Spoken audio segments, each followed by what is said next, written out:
బిడ్డలందరికీ యేసుక్రీస్తు వారి శ్రేష్టమైన నామంలో అందరికీ వందనాలు తెలియజేస్తున్నాను.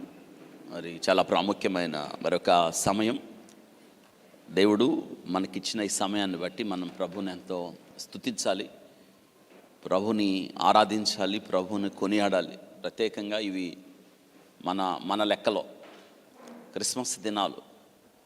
ఇవి దేవుని లెక్కలో కాదు, ఎవరి లెక్కలో చెప్పండి, ఎవరి లెక్కలో? మన లెక్కలో క్రిస్మస్ దినాలు మనం చేస్తాం కాబట్టి, జరుపుకుంటాం కాబట్టి. జరుపుకోవడం అన్నది ఎప్పుడు జరుపుకోవచ్చు, రోజు క్రిస్మస్సే మనందరికీ. ఏమా రోజు క్రిస్మస్సా? మీకు 25 క్రిస్మస్సా? రోజు క్రిస్మస్సే. క్రీస్తు ఒక వ్యక్తి జీవితంలో ఉన్నప్పుడు ఆ వ్యక్తి ఒట్టివాడు కాదు, ఆ వ్యక్తి గట్టివాడిగా ఉంటాడు. క్రీస్తు ఒక వ్యక్తిలో ఉంటే ఆ వ్యక్తి ఒంటరివాడు కాదు, వారిలో ఒంటరి అయినా వాడు అవును కదా. మనం ఒంటరి వాళ్ళం ఎప్పుడు కాదు.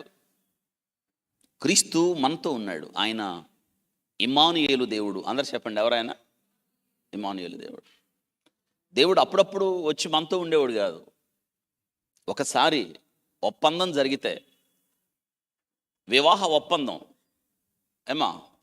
వివాహ ఒప్పందం, పెళ్లి ప్రమాణాలు ఏం చేస్తాం మనం పైన తేల్చి చెప్పండి, ఏం చేస్తాం? పెళ్లి ప్రమాణాలు, పెళ్ళైన వాళ్ళు చెప్దాం, చెప్పండి. అందులో ఒకటి కీలకమైంది, బ్రతుకు కాలమంతా. అది విషయం ఏంటి? అరే చెప్పండి, బ్రతుకు కాలమంతా నీతోనే. అందుకే 2 సార్లు చెప్పిస్తారు మైకు దగ్గరికి ఇచ్చి, నీతోనే కాపురం చేయదును. ఎవరితో? పేరు కూడా చెప్పిస్తారు, నీతోనే కాపురం చేయదును అని. వింటున్నారా?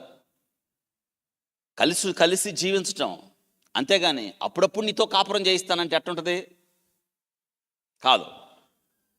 గుర్తుందా? రబ్బీ నువ్వెక్కడ కాపురం ఉన్నావు అన్నాడు. ఎవరు? అంద్రే అన్నాడు, రబ్బీ నువ్వు అంతకుముందు బాప్తిసమిచ్చి యోహానుకు శిష్యుడుగా ఉన్నాడు. ఎప్పుడైతే యేసుక్రీస్తు ప్రభు యోర్దాను ఆ ప్రాంతానికి వచ్చాడో బాప్తిసం పొందడానికి, బాప్తిసమిచ్చి యోహాను పరిచయం చేశాడు. ఇదిగో లోక పాపములు మోసుకొని పో దేవుని గొర్రెపిల్ల, నువ్వేనా మెస్సీయు, నువ్వేనా అంటే, కాదు కాదు కాదు, నా వెనక వస్తున్నాడు, ఆయన చెప్పులు వారు విప్పడానికి కూడా నేను యోగ్యుణ్ణి కాదు, ఆయన హెచ్చవలసి ఉంది, నేను తగ్గవలసి ఉంది. ఇవి దగ్గరుండి వింటున్నాడు. ఎవరు? అంతకుముందు ఈ అంద్రేయ, యోహాను.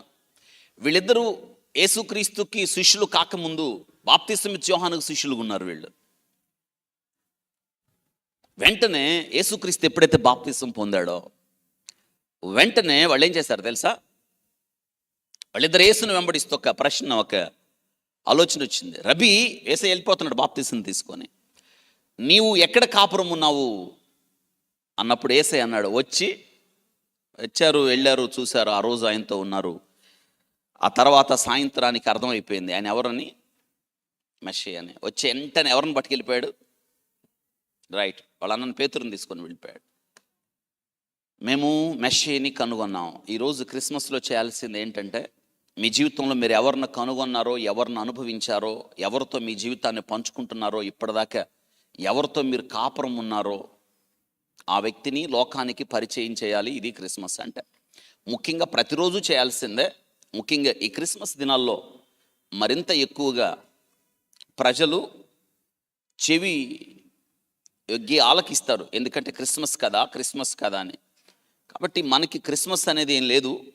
మనకి ఒకసారి నిర్ణయం తీసుకున్న తర్వాత, ఒప్పందం జరిగిన తర్వాత, సిలువ మొయ్యాలి అన్న తీర్మానం చేసిన తర్వాత, నాగటి మీద చేయి పెట్టి వెనక్కి తిరిగి చూసే పరిస్థితి కాదు. అందుకే మరణమైన, జీవమైన, ఖడ్గమైన క్రీస్తు ప్రేమ నుండి మనలను వేరు చేయలేనిది ఏది లేదు. ఇదినా ఆలోచన చేద్దాం. ఒకసారి మన బంధువుల గురించి కొంచెం ఆలోచించండి. మీ అమ్మ, మీ నాన్న ఉన్నారా లేరా? ఉన్నారా? ఉంటే సంతోషం, బాగా చూసుకోండి వాళ్ళని. అత్తమామలు ఉన్నారు కానీ సరిగ్గా చూసుకోం, అవునా? చూసుకోవాలి వాళ్ళను కూడా. చెప్పండి, అత్తమామలు ఎంతో చెప్పండి. నేను రాత్రి వాక్యం సిద్ధపడుతున్నప్పుడు నేను తెలుగు సామెతల పుస్తకం, దాన్ని కూడా చదువుతాను నేను. ఎట్టబోయి ఎట్టుంటే అవసరం, తెలుగు సామెతలు కూడా చదువుకోవాలి. చిన్నప్పుడు మనకు ఎవరు నేర్పలేదు ఆ తెలుగు సామెతలు. అందులో ఎత్త కోడలు ఏమైనా ఉన్నారా అని అందులో ఒకటి చూస్తే ఒకటి ఉంది. ఏంటంటే గుర్తు రావట్లేదు నాకు. అత్తలేని కోళ్ళ కదా, అది చెప్పేశాను ఆల్రెడీ నేను. రైట్. కోడలు మెచ్చిన అత్త ఈ ప్రపంచంలో లేదంట. ఏంటి, ఎవరు మెచ్చిన అత్త? కోడలు. పెద్ద చెప్పండి. మీరు కోడళ్ళు నిజంగా మీ గుండె మీద చేసుకుని చెప్పండి, మా అత్త దేవత అనరు, దెయ్యం. మా అత్త నాకు పడదు, నేను వచ్చిన అక్కడి నుంచి మా అత్తకి నాకు పడదు. దాన్ని ఆధారం చేసుకునే కదా అన్ని సీరియల్స్ చూస్తున్నారు. కానీ బైబిల్ గ్రంథంలో కోడలు మెచ్చిన అత్త ఉంది. ఎవరు? ఒకసారి మనం మన బంధురికాలు చూద్దాం. ఈ క్రిస్మస్లో బంధువులను పోగొట్టుకోకండి. వినండి, రక్త సంబంధాలను పోగొట్టుకోకండి, వాళ్ళు మనకు కావాలి. మీకు తెలీదు చాలాసార్లు వీళ్ళతో ఏం పని అంటావు. లేదు, నీకు దేవుడు రక్త సంబంధికులను ఇచ్చాడు, బంధువులను ఇచ్చాడు. వారు మనకు విలువైన వాళ్ళని గుర్తుపెట్టుకోండి, వారిని పోగొట్టుకోవద్దు. గొడవలు ఉన్నాయి, చిన్న చిన్న గొడవలు ఉన్నాయి, భేదాభిప్రాయాలు ఉంటాయి, మాటలు పొత్తులు కలవని పరిస్థితి ఉంటుంది. అంతగాని వాళ్ళని పక్కన పెట్టేస్తావా? వాళ్ళు నిన్ను పక్కన పెట్టారు కానీ నువ్వు పెట్టద్దు. వాళ్ళ దగ్గరికి వెళ్ళాలి, వెళ్ళి తీరాలి. నేనేమంటానంటే క్రిస్మస్కి ముందే మీరు వాళ్ళు మంచోళ్ళు కాదు కానీ మీరు మంచోళ్ళు కదా. వాళ్ళు మా నోట చెడ్డ మాటలు వస్తాయి కానీ మీ నోట మంచి మాటలు వస్తాయి. వాళ్ళకి దేవుడు లేడు కానీ మీకు దేవుడు ఉన్నాడు కదా. వాళ్ళతో ఎవరు కలవరండి, నువ్వు కలవాలి. ఏం మంచోడు అనేసే మన దగ్గరికి వచ్చాడు, ఏ మంచితనం ఉందని వెతుక్కుంటా వచ్చాడు. మనతో ఉన్నాడు ఆయన. ఎవరన్నా పిలిచారు ఆయన్ని? నువ్వెవరు అని అడిగారా? ఎవరు అడగలేదు. కానీ వెదకని మనకు ఆయన దొరికాడు కదా. మీరు పని చేయాలి. ఈరోజు ఎందుకు ఈ మాటలు జ్ఞాపకం చేస్తున్నానంటే, ఇంకెంతకాలం ఈ గొడవలు, ఎంతకాలం ఈ వైషమ్యాలు, ఎంతకాలం కలవకుండా ఉంటావు, ఎంతకాలం దూరంగా ఉంటావు? చేయకూడదు అలాగా. దేవుని బిడ్డలు ఎంత గొప్పవాళ్ళు తెలుసా? అన్నిటినీ జయించుకుంటూ వెళ్ళేవాళ్ళు. మనం అందరినీ దగ్గర తీసుకుంటూ వెళ్ళేవాళ్ళం, కట్టుకుంటూ వెళ్ళేవాళ్ళం, కూల్చుకుంటూ వెళ్ళేవాళ్ళం కాదు. ఈ క్రిస్మస్లో కట్టండి, కూల్చకండి. ఈ క్రిస్మస్లో నిలబెట్టండి, పడేయకండి. ఈ క్రిస్మస్లో నవ్వుతో పలకరించండి, కోపం పెట్టుకోవద్దు. వాళ్ళ విషయాలు కనుక్కోండి. ఇంతకాలం కలవలేకపోయాం, కలుద్దాం, మనందరం కలిసి ఉందాం అని మీరు మీ అంతటి మీరు చొరవ తీసుకోండి, జోక్యం తీసుకోండి. మీకన్నా తక్కువ వాళ్ళు అయి ఉండొచ్చు, వాళ్ళు పేదోళ్ళు అయి ఉండొచ్చు, పేదోళ్లే కానీ వాళ్ళు దేవుని నమ్మని వాళ్ళు అయి ఉండొచ్చు, దేవుడిని తెలియని వారు అయి ఉండొచ్చు. అయినా వాళ్ళ దగ్గరికి మీరు వెళ్ళాలి. ఇది మనం గుర్తుపెట్టుకోవాలి. మీ దగ్గరికి రాలేని వారు కొద్దిమంది ఉంటారు కానీ మీరు వెళ్ళొచ్చు. ఈ బంధురికాలు ఎందుకు ఈ మాటలు చెప్తున్నానంటే, యేసుక్రీస్తు ప్రభు వారు భూమి మీదకి రావడానికి ఆయనకి ఒక పెద్ద కుటుంబం అవసరమైంది. ఇప్పుడు ప్రశ్న, జాగ్రత్త వినండి, మీరు బాగా ఆలోచించాలి. మీకు మీ అమ్మ మీ నాన్న తెలుసా తెలీదా? తెలుసు. అమ్మ నాన్నకు ముందు ఇంకొకళ్ళు ఉన్నారు. ఎవరాళ్ళు? తాత అమ్మమ్మ లేదా తాత నాయనమ్మ. వాళ్ళు తెలుసా? కొద్దిమందికి తెలిసి ఉండొచ్చు, కొద్దిమందికి తెలిసిపోండొచ్చు. బహుశా చాలామందికి తాత అమ్మమ్మ లేదా తాత నాయనమ్మ మీకు తెలిసి ఉండొచ్చు. జేజమ్మ అంటారు, ఎక్కడ కడప ప్రాంతంలో జేజమ్మ అంటారు, తెలిసి ఉండొచ్చు. ఇంకా వాళ్ళకి ముందు ఏమనాలి మనం? ముత్తాత ముత్త అవ్వ అనొచ్చు. వాళ్ళు తెలుసా? మీకు పేర్లు తెలుసా? మనం దాదాపుగా చూడలేం, ఎందుకంటే రాను వయసు తగ్గిపోయింది కాబట్టి మనం చూడడానికి అవకాశాలు లేవు. కానీ కొద్దిమందికి అవకాశం ఉంది. ఇది మనం గుర్తుపెట్టుకోవాలి. ఆలోచించండి. ఈరోజు నేను ఎందుకు ఈ మాటలు జ్ఞాపకం చేస్తున్నానంటే, మనకి వంశం ముఖ్యం కాదు కానీ యూదులకి వంశం ముఖ్యం. రే నువ్వెవరివి అంటే, నేను ఫలానా అండో, నేను ఫలానా గోత్రం అని చెప్తాడు. నిన్ను ఈరోజు నువ్వెవడివి అనడు, అలవాట్లేదు మనకి. కానీ యూదులకి అవసరం. ముందు ఒక వ్యక్తి ఒక పని చేయాలి, ఒక పనిని సంకల్పించాలి అంటే ముందు వాడెవడో చెప్పాలి, వాడు ఏ గోత్రికుడో చెప్పాలి, ఎక్కడి నుండి వచ్చాడో చెప్పాలి, వాడి యొక్క వృత్తాంతం చెప్పాలి. నేను ఫలాని గోత్రం. ఫలానా గోత్రం అంటే యాకోబుకి ఎంతమంది కొడుకులు? ఎంతమంది? 12 మంది కొడుకుల నుంచి వచ్చిన వాళ్ళే. ఇటీవల కాలంలో ప్రకటన గ్రంథ మర్మాలు చెప్తూ నేను వాళ్ళు ఈ యూదులకి దేవాలయం చాలా ప్రాముఖ్యమైనది.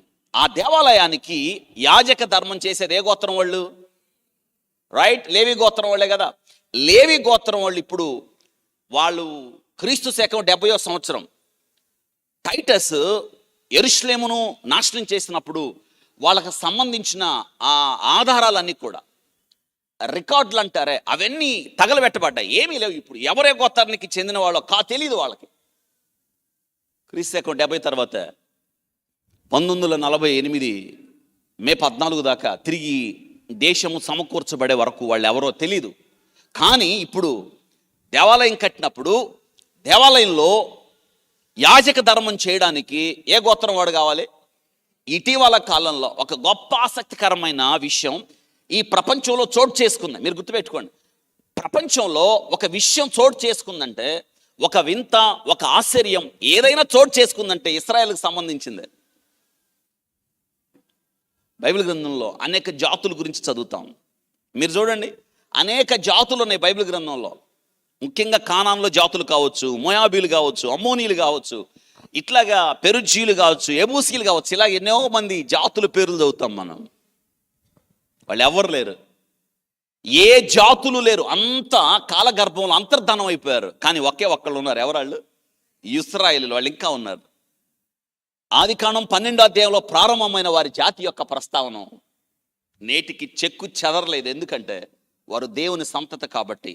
సకల దేశాలకు ఒక ఆభరణం, ఒక కడియం లాగా దేవుడు ఉంచాడు.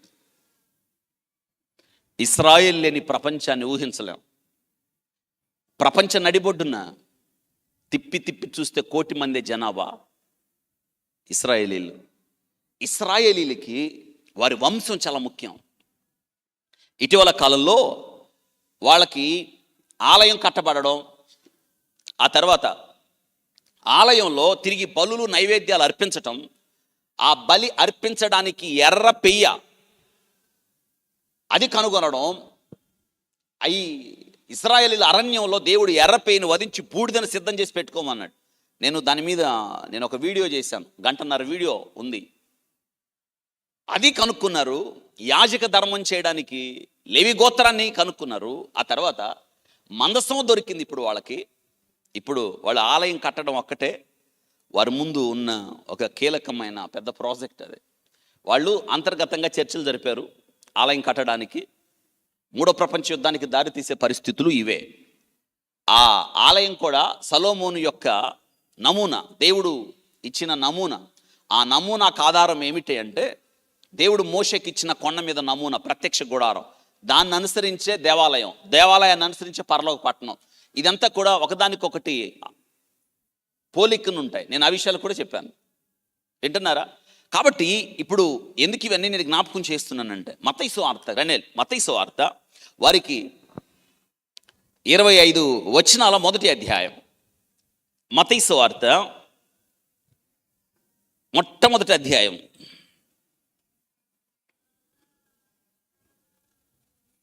మొట్టమొదటి అధ్యాయం. మీరు నాకు తెలిసి చాలామంది గిర్రం తిప్పేసి ఉంటారు పేజీ. అది ఎందుకు? అక్కడేముంది? ఓటర్ జాబితా ఉంటుంది. ఓటర్ జాబితా. ఆ జాబితా మీరు చదివారా? నేను కంటత పెట్టించాను చాలామంది చేత. ఒక ప్రశ్న, ఎంతమంది వచ్చు కంటత? ఇవి ఎంతమందికి వచ్చు? 1 2 3 4 5 6 6గురికి వచ్చు. ఇంకెంతమందికి వచ్చమ్మా? నేను ఎవరికొకరికి మౌత్ ఇస్తాను. ఇప్పుడు ఎవరికొకరికి మౌత్ ఇస్తాను, నాకు చెప్పాలి. ఇప్పుడు ఇంకెవరికైనా వచ్చా? ఇక అసలు చేయత్తరు. ఎవరు చెప్తారు చెప్పండి? ఈ క్రిస్మస్ సందర్భాల్లో ఎవరు చెప్తారమ్మా మీలో? లేనుంచు మౌత్. ఇదిగో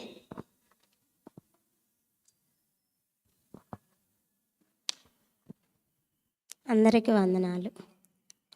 యేసుక్రీస్తు వంశావళి. అబ్రహాం కుమారుడైన ఇస్సాకు అబ్రహాము కుమారుడగు దావీదు కుమారుడగు యేసుక్రీస్తు వంశావళి. అబ్రహాము ఇస్సాకును కన్ను, ఇస్సాకు యాకోబును కన్ను, యాకోబు యోధాను అతని అన్నదమ్ములను కన్ను, యోధా తామారు నందు ఫెరేసును జెరాహును కన్ను, ఫెరేసు ఎస్రోమును కన్ను, ఎస్రోము అరామును కన్ను, అరాము అమ్మీనాదాబును కన్ను, అమ్మీనాదాబు నయస్సోను కన్ను, నయస్సోను సల్మాను కన్ను, సల్మాను రాహాబు నందు బోయజును కన్ను, బోయేజు రూతు నందు ఓబేదును కనెను, ఓబేదు యెషయిని కనెను, యెషయి రాజైన దావీదును కనెను, ఊరియా భార్యగా ఉండిన ఆమె యందు దావీదు సొలొమోనును కనెను, సొలొమోను రెహబామును కనెను, రెహబాము అబియాను కనెను, అబియా ఆసాను కనెను, ఆసా యెహోషాపాతును కనెను, యెహోషాపాతు యెహోరామును కనెను, యెహోరాము ఉజ్జియాను కనెను, ఉజ్జియా యోతామును కనెను, యోతాము ఆహాజును కనెను, ఆహాజు హిజ్కియాను కనెను, హిజ్కియా మనష్షేను కనెను, మనష్షే ఆమోనును కనెను, ఆమోను యోషియాను కనెను. యోధులు బబులోను కొనుపోబడిన కాలంలో యోషియా యెకొన్యాను కనెను, యోధులు బబులోను కొనుపోబడిన తరువాత యెకొన్యా షయల్తీయేలును అతని సహోదరులను కనెను, షయల్తీయేలు జెరుబ్బాబెలును కన్ను, జెరుబ్బాబెలు అబీహూదును కన్ను, అబీహూదు ఎల్యాకీమును కన్ను, ఎల్యాకీము ఆజోరును కనెను, ఆజోరు సాదోకును కన్ను, సాదోకు ఆకీమును కన్ను, ఆకీము ఎల్యాకీమును కన్ను, ఎల్యాకీము ఎలీహూదును కనెను, ఎలీహూదు ఎలియాజరును కనెను, ఎలియాజరు మత్తాను కనెను, ఎలియాజరు మత్తాను కనెను, మత్తాను యాకోబును కనెను, యాకోబు మరియ భర్త అయిన యోసేపును కనెను, మరియ భర్త అయిన యోసేపును కనెను, ఆమె యందు క్రీస్తు అనబడిన యేసు పుట్టెను. ఇట్లు అబ్రహాము మొదలుకొని దావీదు వరకు తరములన్నీయు 14, దావీదు మొదలుకొని యోధులు బబులోను కొనుపోబడిన కాలం వరకు 14 తరములు, యోధులు బబులోను కొనుపోబడినది మొదలుకొని క్రీస్తు వరకు 14 తరములు.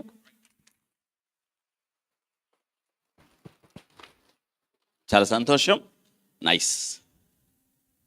ఇలా చదవాలి బైబిల్, అర్థమైందా? ఈ 14 ఎన్ని తరాలు ఉన్నాయి అక్కడ? మొత్తం ఎన్ని తరాలు ఉన్నాయి అక్కడ? రైట్, ఇవన్నీ ఈ తరాలన్నీ మీకు వచ్చి ఉండాలి. మనం లేచిన దగ్గర నుండి మత్తయి సువార్త, 5 రొట్లు 2 చేపలు, జక్కయ్య మేడి చెట్టు ఎక్కాడు, ఇవి కాదు, వాక్యం గుండెల్లో ఉండాలి. ఇక్కడి నుంచైనా మీరు ఏం చేయాలి? నాకు తెలిసి ఏం చదువుకున్నావు అమ్మాయి? నువ్వు ఏం చదువుకున్నావు? 6 బాగానే చదివింది చూడండి, 6వ తరగతి. మరి పెద్ద చదువుకున్న వాళ్ళు ఉన్నారు, మీకు రావు, ఎందుకంటే మీరు చదవరు కాబట్టి. మరి 6వ తరగతి చదువుకున్న అమ్మాయి మరి ఇన్ని ఎట్లా చెప్పింది? చదువుకుంటే దేవుని వాక్యము ఆసక్తి ఉంటే వస్తుంది. వింటున్నారా? ఇకనైనా క్రిస్మస్లో ఏం బట్టలు కొనాలి, ఎక్కడ షాపింగు, ఒకటి కొంటే ఒకటి ఉచితం, ఎక్కడ చవకగా ఎక్కడ ఉన్నాయి ఆలోచించడం మానేసి జీవితానికి అవసరమైంది ఒక్కటే, మరియ ఉత్తమమైంది ఎంచుకుంది. ఉత్తమమైంది ఏంటంటే వాక్యం, వాక్యం, వాక్యం, వాక్యం. ఇది గుర్తుపెట్టుకోండి, వాక్యం కంటత పెట్టండి. బైబిల్ చదవడమే బరువు చాలామందికి, బైబిల్ మోయడమే బరువు చాలామందికి. ఇక నుంచైనా ఈ వంశావళులు ఎంత ముఖ్యమో, వంశావళులు లేకపోతే మీకేం అర్థం కాదు వాక్యం. వింటున్నారా? ఈరోజు ఈ యొక్క వంశావళి ఎన్ని మొత్తం గమనించండి, అక్కడ స్పష్టంగా రాయి. 17వ వచనానికి వద్దాం రండి, ముందు అది తెలియదు. 17వ వచనం, ఇట్లు అబ్రహాము మొదలుకొని దావీదు వరకు అన్నీ 14 తరాలు. ఎప్పటి నుంచి ఎక్కడి దాకా? అబ్రహాము నుంచి దావీదు వరకు 14, మళ్ళీ దావీదు మొదలుకొని యూదులు బబులోనుకు కొనిపోబడు కాలం వరకు 14. అప్పుడు 14 ఎంత? 28. ఆ తర్వాత మూడో వరుస బబులోను కొనుపోబడిన మొదలుకొని యేసుక్రీస్తు వచ్చు వరకు 14 తరాలు. మొత్తం ఎన్ని? 42 తరాలు ఉన్నాయి. ఎక్కడ ఎన్ని తరాలు ఉన్నాయి? 42 తరాలు. చెప్పండి, మొట్టమొదటి ఎక్కడి నుంచి ఎక్కడ 14 తరాలు? అబ్రహాము దగ్గర నుండి. అంటే మీరు ఆదికాండం 12 నుండి గమనించండి. అబ్రహాము నుండి ఎక్కడి దాకా? దావీదు దాకా ఎన్ని తరాలు? 14 తరాలు. గుడ్. ఆ తర్వాత దావీదు దగ్గర నుండి బబులోను చెర 14, బబులోను చెర తర్వాత మళ్ళీ యేసుక్రీస్తు వచ్చేదాకా మొత్తం ఎన్ని? కాబట్టి మీరు ఇంటికి వెళ్ళి ఈరోజు ఏం చేస్తారో నాకు తెలియదు, మీరు దీన్ని కంటత పెట్టాల్సిందే. ఈ క్రిస్మస్లో గుర్తుగా, ప్రభువా నేనేం చేయలేను కానీ ఈ 42 తరాలు నేను చదువుకుంటాను. ఒకసారి రాదు, ఈ పేర్లు ఇంతవరకు మీకు తెలీదు, మీకు అర్థం కాదు, అయినా చదవాలి. మీరు కంటత పెట్టాలి, చూడకుండా రాయాలి. ఈరోజు మీ పని మీరు ముగించాలి. మీరు అనుకుంటే చదువుతారు, లేదా ఇంకా తేలిక ఏంటంటే క్రమంగా రోజుకు కొన్ని వచనాలు చూడకుండా రాయండి. ఇది వచ్చి తీరాలి మీకు ఈ 42 తరాలు. వినండి, ఇక వాక్యంలోకి వెళ్తాం. ఈ యొక్క వాక్య భాగాన్ని నేను ఎందుకు ప్రత్యేకంగా మీ దృష్టికి తేవడానికి ఇష్టపడుతున్నానంటే, ఈ యొక్క వంశంలో ఈ 42 తరాల్లో మీరు ఇంటికి వెళ్ళిన తర్వాత ఎంతమంది మగవాళ్ళు ఉన్నారో పేర్లు లెక్క పెట్టండి. నేను చెప్పను, మీరు లెక్క పెట్టాలి. నేను వచ్చే వారం అడుగుతాను, ఇక్కడ ఎంతమంది ఈ 42 తరాలలో ఎంతమంది మగవాళ్ళు ఉన్నారు, పురుషులు ఎంతమంది ఉన్నారు మీరు లెక్క పెట్టండి. ఇప్పుడు నేను ప్రత్యేకంగా ఈ మగవాళ్ళలో స్త్రీలు ఉన్నారు, నేను ఆ స్త్రీల గురించి పాఠం చెప్తాను. నేను ఈరోజు ఈ 42 తరాల్లో దేవుడు 5 స్త్రీలను రాశాడు. ఇక్కడ ఎంతమందిని? 5 స్త్రీలని. వాస్తవంగా యూదులకి స్త్రీలంటే ఒక విషయాన్ని చెప్పేటప్పుడు స్త్రీలను లెక్కలు తీసుకోరు. స్త్రీలను జనాభా లెక్కల ప్రాతిపదికల్లో వారు జోడించరు. స్త్రీలను వారు ఏ విషయంలో ఒక విషయానికి వారు చెప్పరు. అందుకే 5 రొట్లు 2 చేపల దగ్గర ఎంతమంది పురుషులు? 5,000 మంది పురుషులు. స్త్రీలకు పెద్ద ప్రాముఖ్యత ఎవరు? వాళ్ళు ప్రత్యేకంగా ఈ మత్తయి యూదులకు రాసిన ఈ యొక్క పుస్తకము కాబట్టి ప్రత్యేకంగా ఈ వాక్య భాగంలో మనం నేర్చుకునేది ఏంటంటే, ఇందులో స్త్రీలకు విలువివ్వని ఆ కాలంలో 5 స్త్రీలను ఈ యొక్క వంశావళిలో దేవుడే జోడించాడు. వినండి, ఎవరు రాయించారు? మనిషి యొక్క ఇచ్చను బట్టి ప్రవచనము పుట్టలేదు, కానీ మనుషులు పరిశుద్ధాత్మ ప్రేరేపితులై రాశారు. కాబట్టి ఈ వాక్య భాగంలో దేవుడే రాయించాడు 5 స్త్రీల పేర్లు. అందులో చూడండి ఒకసారి, మీ బైబిల్ గ్రంథంలో మీరు అండర్లైన్ చేయండి. మొట్టమొదట అందులో ఉన్న స్త్రీలు ఎవరో మీకు ఇప్పటికే చదివి ఉంటారు. మొట్టమొదట తామారు, రాసుకోండి ఆ మాట. యేసుక్రీస్తు వంశావళిలో 5 స్త్రీలు. వాస్తవంగా యూదుల వంశావళిలో స్త్రీలకు ప్రాముఖ్యత లేదు, వారికి విలువ లేదు. కానీ దేవుడే తన సంకల్పం ద్వారా ఈ 5 స్త్రీల పేర్లు రాయించాడు. స్క్రీన్ మీద కనిపిస్తుంది, ముందు రాయండి, తర్వాత రెఫరెన్స్లకు వెళదాం. మొట్టమొదట తామారు, 3వ వచనం. తామారు 3వ వచనం. యూద తామారు నందు, అండర్లైన్ చేయండి, దానిపైన ఒకటేయండి. యూద తామారు నందు పెరేసును జరహును కనెను. మొట్టమొదటి స్త్రీ ఎవరామా? తామారు. రెండోది రహాబు, 5వ వచనం. నయస్సోను సల్మాను కనెను, సల్మాను రహాబు నందు బోయేజును కనెను. అండర్లైన్. రహాబు పైన అండర్లైన్. 5వ వచనానికి వచ్చేటప్పటికి 2వ స్త్రీ రహాబు. ఇక 3వ స్త్రీ అదే వచనం, 5వ వచనంలోనే బోయేజును కనెను. బోయేజు రూతునందు ఒబేదును కనెను. అండర్లైన్. ఒబేదును కనెను, రూతు అండర్లైన్. 3వ స్త్రీ. ఇక 4వ స్త్రీకి వస్తాం మనం. 6వ వచనం.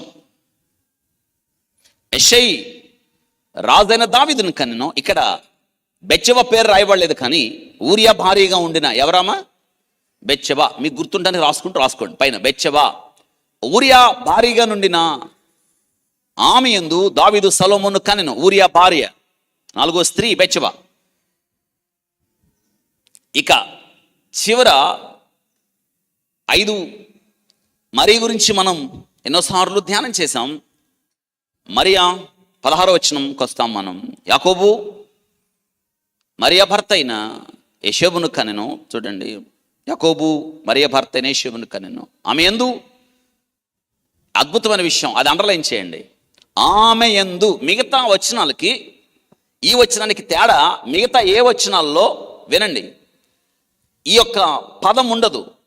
ఇక్కడ రాయబడిన పదం ఏమిటి? అక్కడ ఆమె యందు క్రీస్తు అనబడిన. ఎవరి యందు? ఆమె యందు అంటే ఆయన స్త్రీ సంతానం. యేసుక్రీస్తుకు భూలోకంలో తండ్రి లేడు, అందుకే ఆమె యందు. పరిశుద్ధాత్ముడు పొరపాటు చేయడు కదా. ఈ 5 మీకు విషయం ఏంటి తెలుసా? ఇందులో పైన 4 చూసాం కదా. 4 చరిత్రలో చూసినప్పుడు మంచి కాదు. అరే ఏంట్రా వీళ్ళున్నారు యేసుక్రీస్తు వంశంలో, వీళ్ళ ఆయన తన ముందు పెట్టుకొని ఆ క్రమంలో వచ్చాడు. అవును, అందుకే వచ్చాడు ఆయన. నేను పాపులను పిలువ రాలేదు, నీతిమంతులను పిలువ రాలేదు. ఎవరిని పిలవడానికి వచ్చాడు? పాపులను. జక్కయ్యా నువ్వు త్వరగా దిగో, నేడు నేను నీ ఇంటి ఉండవలసి ఉందన్నప్పుడు, రే ఏంద్రా ఈయన పాపులను జొరజొరిపోతున్నాడు, తెలియదా ఈయనకి? పాపి ఇంట ఉండడానికి వెళ్తున్నాడు. క్రీస్తు ప్రభు అంటున్నాడు, నేను పాపులను పిలవచ్చి తిని ఏ శరీరియు ఆయన ఎదుట అతిశయించుకుని ఉన్నట్లు, బలవంతులను సిగ్గుపరచడానికి బలహీనులను, జ్ఞానవంతులను సిగ్గుపరచడానికి వెర్రివారిని ఎన్నుకున్నాడు ఆయన. ఆ వెర్రివారు నువ్వు నేనే. ఇదిగో ఈ చరిత్రలో చూస్తే తామారు గురించి ఆలోచిస్తే, తామారా యేసుక్రీస్తు తల్లిగా ఉందా? ఎందుకు ఉంచుకున్నాడు ఆయన? తామారు, అమ్మో తామారు చరిత్ర. రాహాబు, తామారు ఒక రకంగా మన చరిత్రలో, నేను కొన్ని విషయాలు చెప్తాను, మనం వాస్తవంగా ఆమెను గురించి తెలుసుకుంటే చీ తామారు అంటారు. నిజంగా ఆమెను అలా అంటారు. మనం వాక్యాన్ని పైపైన చదివేస్తే చీ తామారు అంటారు. చీ కాదు, దేవుడు కోరుకొని ఆమెను తల్లిగా పెట్టుకున్నాడు. నువ్వు చీ అంటున్నావే, దేవుడు ఆమెను తన వంశంలో పెట్టుకున్నాడు. యేసుక్రీస్తుకు తల్లిగా పెట్టుకున్నాడు ఆమె. రెండు, ఎవరామా? రాహాబు మీ అందరూ తెలుసు. ఎవరామా? వేశ్య. ఎరికో గోడ మీద నివాసం కట్టుకున్న వేశ్య. వేశ్యనా యేసయ్య తన వంశంలో పెట్టుకున్నాడు. అవును పెట్టుకున్నాడు ఆయన. మూడు, ఎవరండి? రూతు. ఆమె మోయాబీరాలు రూతు అత్తంటబడి వచ్చింది. రూతునా? ఆ తర్వాత ఇంకొకళ్ళు ఎవరండి? బెత్షెబా. అందరూ కోపమే. ఎవరంటే బెత్షెబా. పెట్టుకున్నారా? పెట్టుకున్నాడు దేవుడు. ఏమి నేర్పిస్తుంది సత్యం? ఈ 5 స్త్రీలు, చివరి స్త్రీని మనం వాక్యభావంలో దేవుని సంకల్పంలో ఉన్న మరియను పక్కకు పెడితే పై 4 ఎవరండి వాళ్ళు? ఎవరు? తామారు. అందరు చెప్పండి. 1 ఎవరు? తామారు. 2 రాహాబు. 3 రుతు. 4 మళ్ళీ ఇంకోసారి చెప్పండి.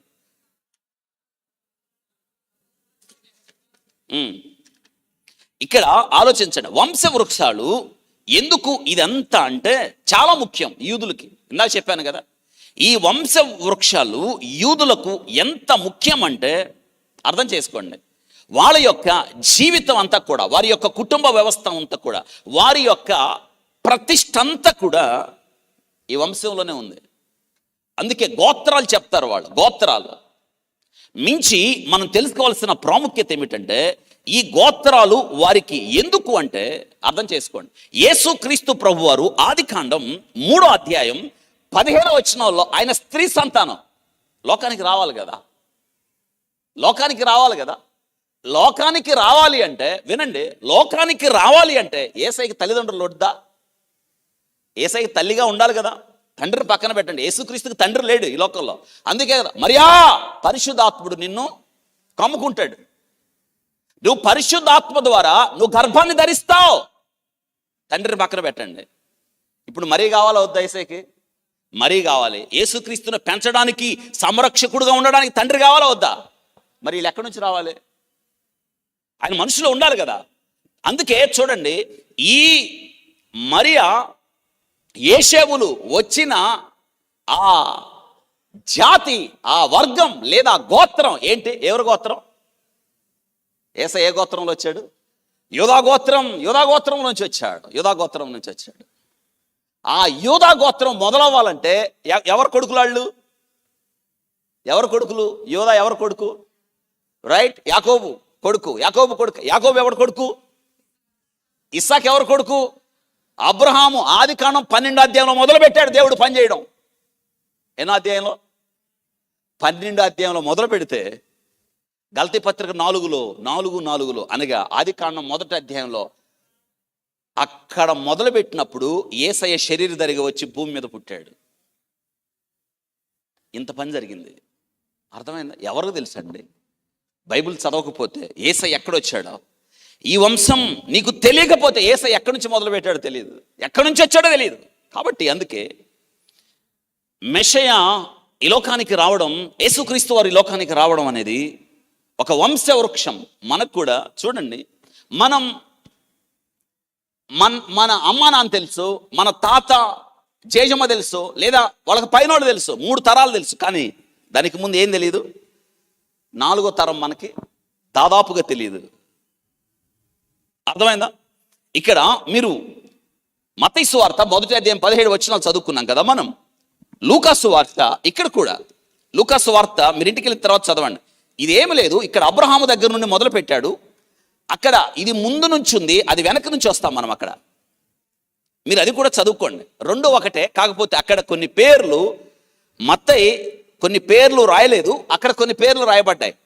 నేను దాని జోలికి వెళ్ళటం లేదు, ఇప్పుడు మన వాక్య భాగం వేరు కాబట్టి. మరి ఒకసారి బైబిల్ క్లాసులో మనం చెప్పాను, నేను ఆల్రెడీ ఈ రెండు వంశాలు వంశవృక్షాల దగ్గర పెట్టుకొని చెప్పాను. ఓకే, ఇక లూకా సువార్త 3వ అధ్యాయం 23 నుంచి 38 దాకా నోట్ చేసుకోండి.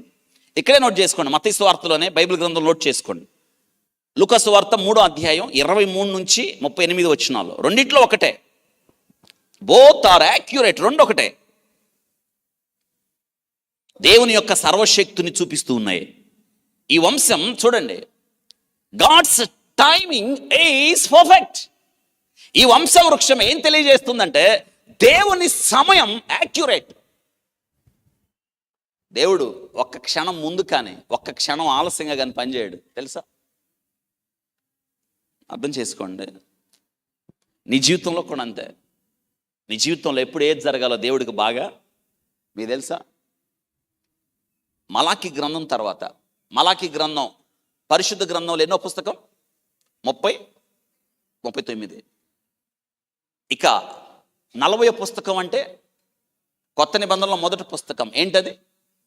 ఈ రెండింటికి మధ్య 400 సంవత్సరాల కాలం ఉంది. మీ నోట్స్లో రాసుకోండి, 400 కాలం. మలాకి తర్వాత, అర్థం చేసుకోండి, మలాకి తర్వాత, మలాకి గ్రంథం తర్వాత మత్తయి సువార్తకి ఈ మధ్య 400 సంవత్సరాల చరిత్ర ఉంది. ఈ చరిత్రను నిశ్శబ్ద కాలం అంటారు, లేదా అంధకార కాలము అంటారు, దేవుడు మాట్లాడని కాలం అంటారు. మీకు ఎలా అర్థమైతే అలాగా. నిశ్శబ్ద కాలం, దేవుడు మాట్లాడడం మానేశాడు. చివరిసారిగా మలాకి గ్రంథంలో మాట్లాడాడు, చివరి తర్వాత దేవుడు మాట్లాడడం మానేశాడు. ఈ మాట్లాడడం మానేసిన కాలంలో మనుషులు విచ్చలవిడిగా తయారయ్యారు. ఆ తర్వాత దేవుడు మాట్లాడింది మరియతోనే. దేవుడు మాట్లాడడం లేదు, మరియతో మాట్లాడితే అందుకే ఆమె కలవరపడింది. ఎందుకు? ఆ ముందు ఆమెకి ఎవరు చెప్పలా దేవుడు మాట్లాడుతున్నాడు అని. తిన్నగా దేవుడు ఎవరితో మాట్లాడాడు? ఎన్ని సంవత్సరాల తర్వాత? మరి ఆశ్చర్యం కదా. అందుకే ఏమో ఏమైంది వార్త అని కలవరపడినప్పుడు మరి భయపడకూడి అని చెప్పాను కదా. అంటే చూడండి, దేవుని సమయము ఈ వంశవృక్షాన్ని చూసినప్పుడు దేవుడు ఎప్పుడు పుట్టాలో, ఎక్కడ పుట్టాలో, ఏ దేశంలో పుట్టాలో, ఏ ప్రాంతంలో పుట్టాలో, ఏ యొక్క ఊర్లో పుట్టాలో, ఏ తల్లిదండ్రులు పుట్టాలో, ఏ వంశంలో పుట్టాలో, ఏ కాలంలో పుట్టాలో, ఎవరు పరిపాలన కాలంలో పుట్టాలో, గాడ్స్ టైమింగ్ ఇస్ పర్ఫెక్ట్. అసలు దేవుని ఈ ఒక్కటి చదివితే చాలు, మీరు ఇంటికి వెళ్ళి పరవశించిపోయి చదవాలి. ఏంటయ్యి? ఏ అధ్యాయం? అలా చదవండి, చదివితే మీకు అర్థమవుతుంది. వింటున్నారా? నాకు తెలిసి నాకు బాగా గుర్తు, మీరు ఆశ్చర్యపోతారు. నాకు 10 ఏళ్ళు, నాకు బాగా గుర్తు, నాకు ప్రైజ్ వచ్చింది. మీకు గుర్తుందా? ప్రసాద్ పెన్నులు ఉండేవి, గుర్తుందా? ప్రసాద్ పెన్నులు తెలుసా? రాస్తేగా, కనీసం రాయను కూడా రాయలేదు ఇంక పెన్నుతో. ప్రసాద్ పెన్నులు ఉండేయండి. గాంధీ గారికి చాలా ఇష్టం ఆ పెన్ను. ఏ పెన్ను? మన ఆంధ్ర వాళ్ళు తయారు చేశారు, కాకినాడ అనుకుంటాను. నాకు 10 ఇయర్స్ అప్పుడు. 10 ఇయర్స్లో ఈ 42 తరాలు చెప్పాను నేను. 30 సంవత్సరాల క్రితం నాకు వచ్చేది, ఇప్పుడు సంగతి కాదు. 30 సంవత్సరాల క్రితం నాకు ఈ తరాలని నాకు తెలుసు. ముందు నుంచి వెనక్కి ఒక వరుస అయితే నేను వెనక్కి నుంచి కూడా చెప్తాను. నేను ఈ 40 సంవత్సరాల ఈ వాక్య పరిచర్యలో నేను ఎన్నో కణత పెట్టుకున్నాను. చివరికి నా ఆశ ఏంటంటే చేతిలో బైబిల్ లేకపోయినా వాక్యం చెప్పాలన్నది నా ఆలోచన, సంకల్పం. రానున్న దినాలు వాక్యం కనబడకపోయినా మన నోట, మన గుండెల్లో ఏముండాలి?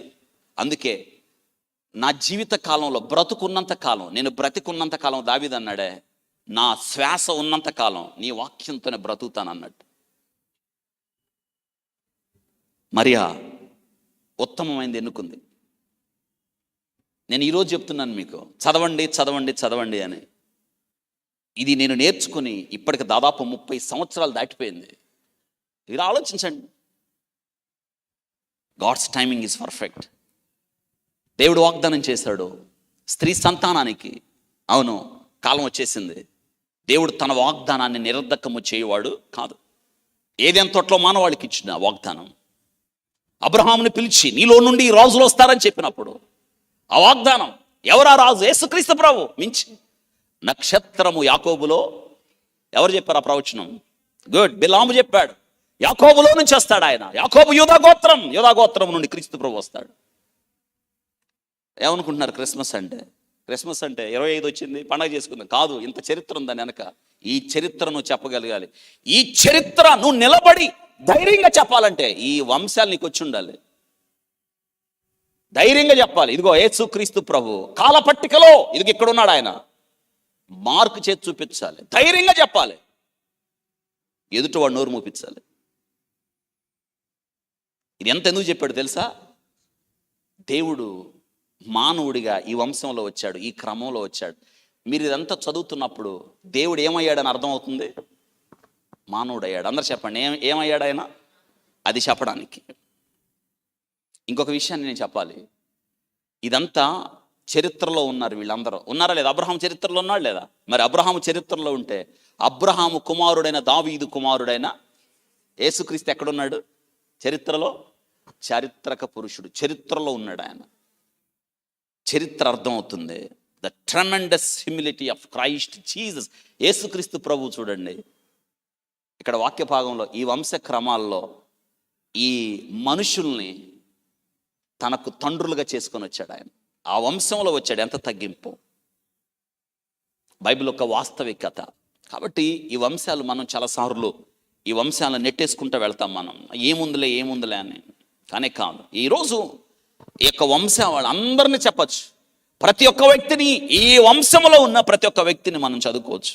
కాబట్టి ఈ వాక్య భాగంలో మనం నేర్చుకుంటాం. రండి, మొట్టమొదట ఆ వంశంలో ఉన్న పురుషుల గురించి కాదు కానీ స్త్రీల గురించి చెప్పడానికి నేను ఇష్టపడుతున్నాను.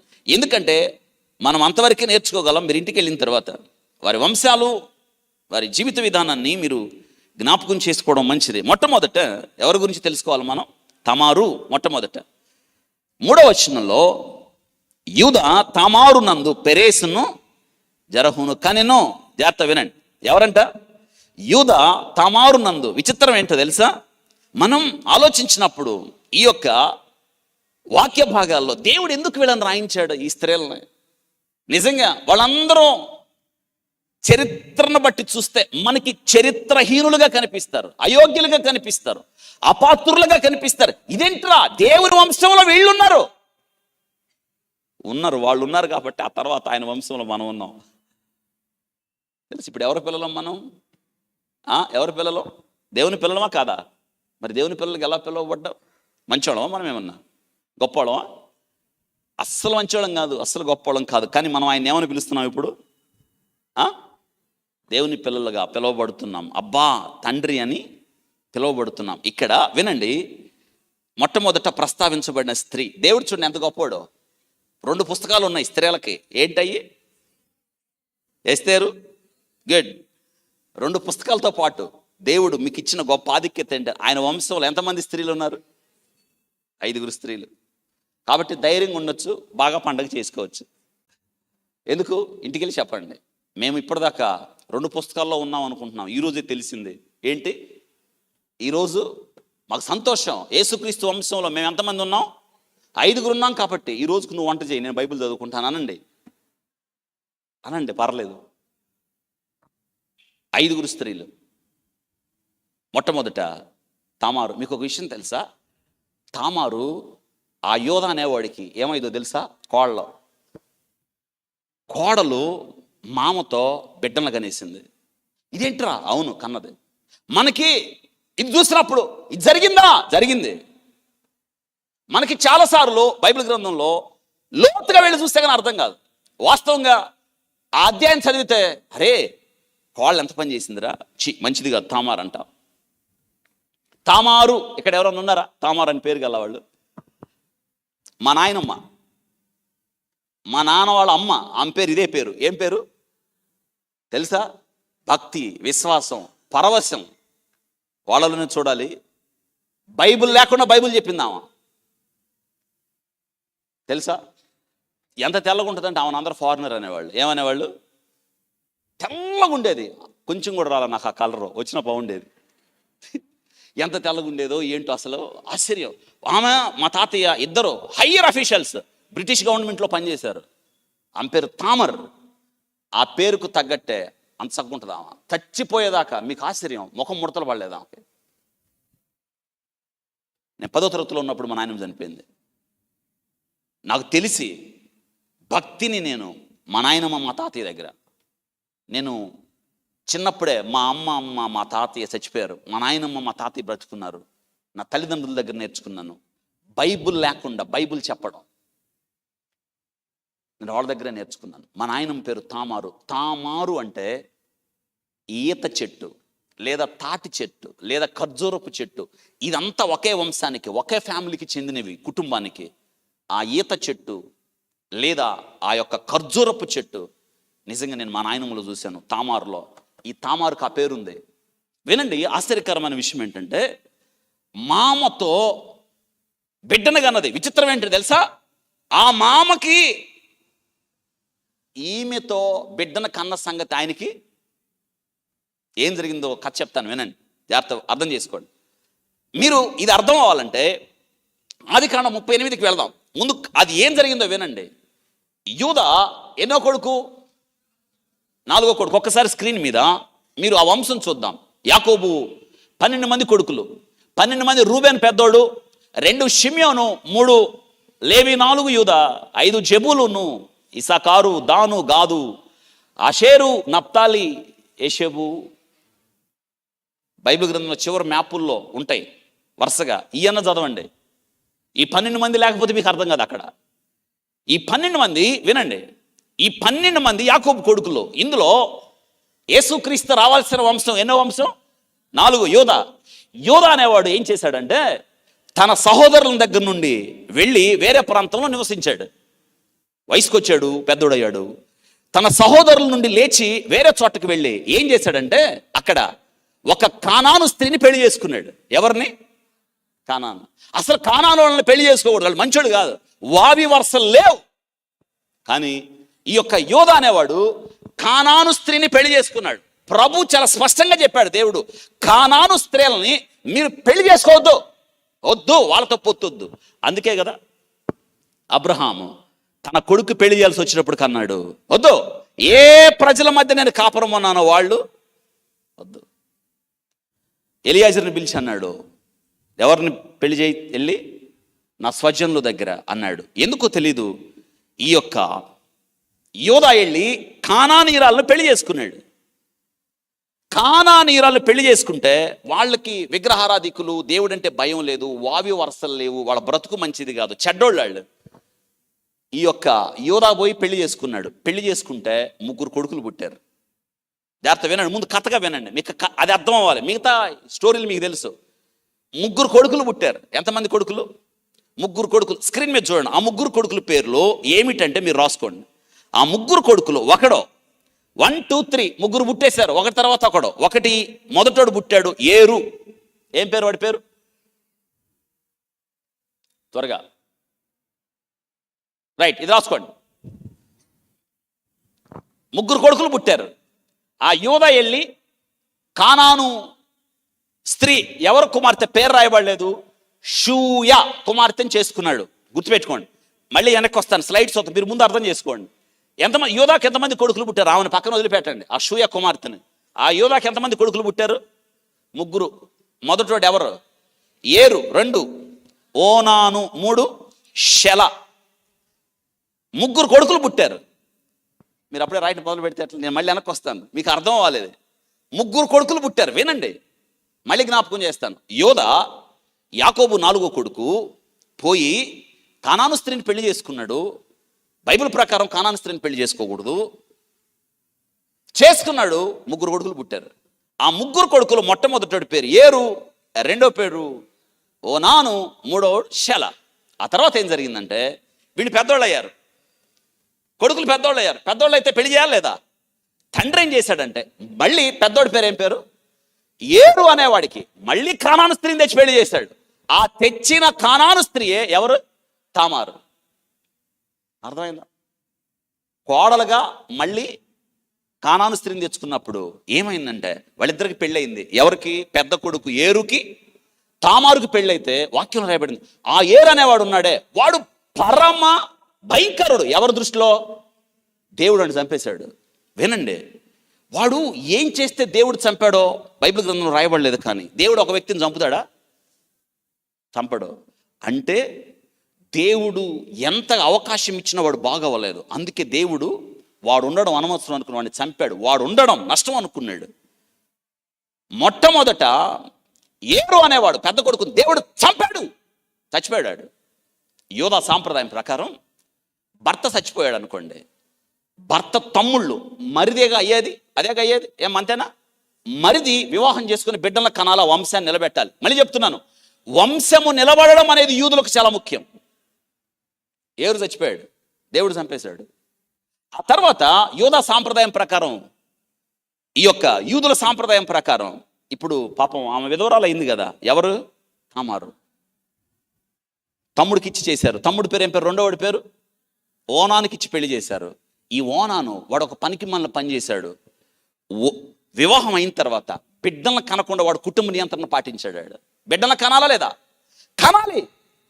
బిడ్డలను కనకుండా దేవుని కార్యానికి, చట్టానికి వ్యతిరేకంగా చేశాడు. అంటే వాడు ఆలోచన ఏంటంటే, అరే నాకు బిడ్డలకు పుడితే, నాకు బిడ్డ పుడితే, నా కొడుకు పుడితే నా పేరేం పిలవరుగా, మా అన్న పేరేగా పిలిచేది, నేను ఎందుకు కనాలి బిడ్డలనని వాడు అప్పుడే కుటుంబ నియంత్రణ, ఫ్యామిలీ ప్లానింగ్ పాటించాడు. దేవుని కోపం వచ్చింది. రెండోవాడి పేరు ఓనాను, వాణ్ణి కూడా చంపేశాడు దేవుడు. ఇక మిగిలింది ఎవరు? షెలా. ఆ సమయంలో ఈ షెలా అనేవాడు చిన్నోడు. షలానిచ్చి పెళ్లి చేయాలి. ఇది క్రమం. 5 చచ్చిపోయినా మరిది వివాహం చేసుకుని బిడ్డలను కనాలి. ఆ దినాల్లో ఉన్న చట్టాన్ని బట్టి యోధా అనేవాడు గుండెలు పగిలిపోయాయి. ఎందుకంటే 2 కొడుకులను పోగొట్టుకున్నాడు. ఇదేంట్రా, పెద్ద కొడుకును పోగొట్టుకున్నాను, 2 ఏరు అనేవాడిని పోగొట్టుకున్నాను, రెండోవాడు ఎవరాడు? ఓనాను పోగొట్టుకున్నాను. మరి నేను ఆలోచించాను, ఈ యొక్క యోధా అనేవాడు కానాను స్త్రీని వివాహం చేసుకున్నాడు కాబట్టి ఆయనకు కొన్ని లక్షణాలు వచ్చి ఉంటాయి. ఏంటి దాన్ని ఏదంటారే, ఈమె వచ్చిన వేళ విశేషం. చాలామంది ఆమె ఏమంటా, కోడలు మా ఇంట్లో అడుగు పెట్టిందో, మా ఊరు, మా కొంపంతా చక్కగా పచ్చగా ఉన్న కాపురం ఏమంట అడుగు పెట్టిందో అత్తలు అంటారు. అందుకే ఫైటింగ్లు.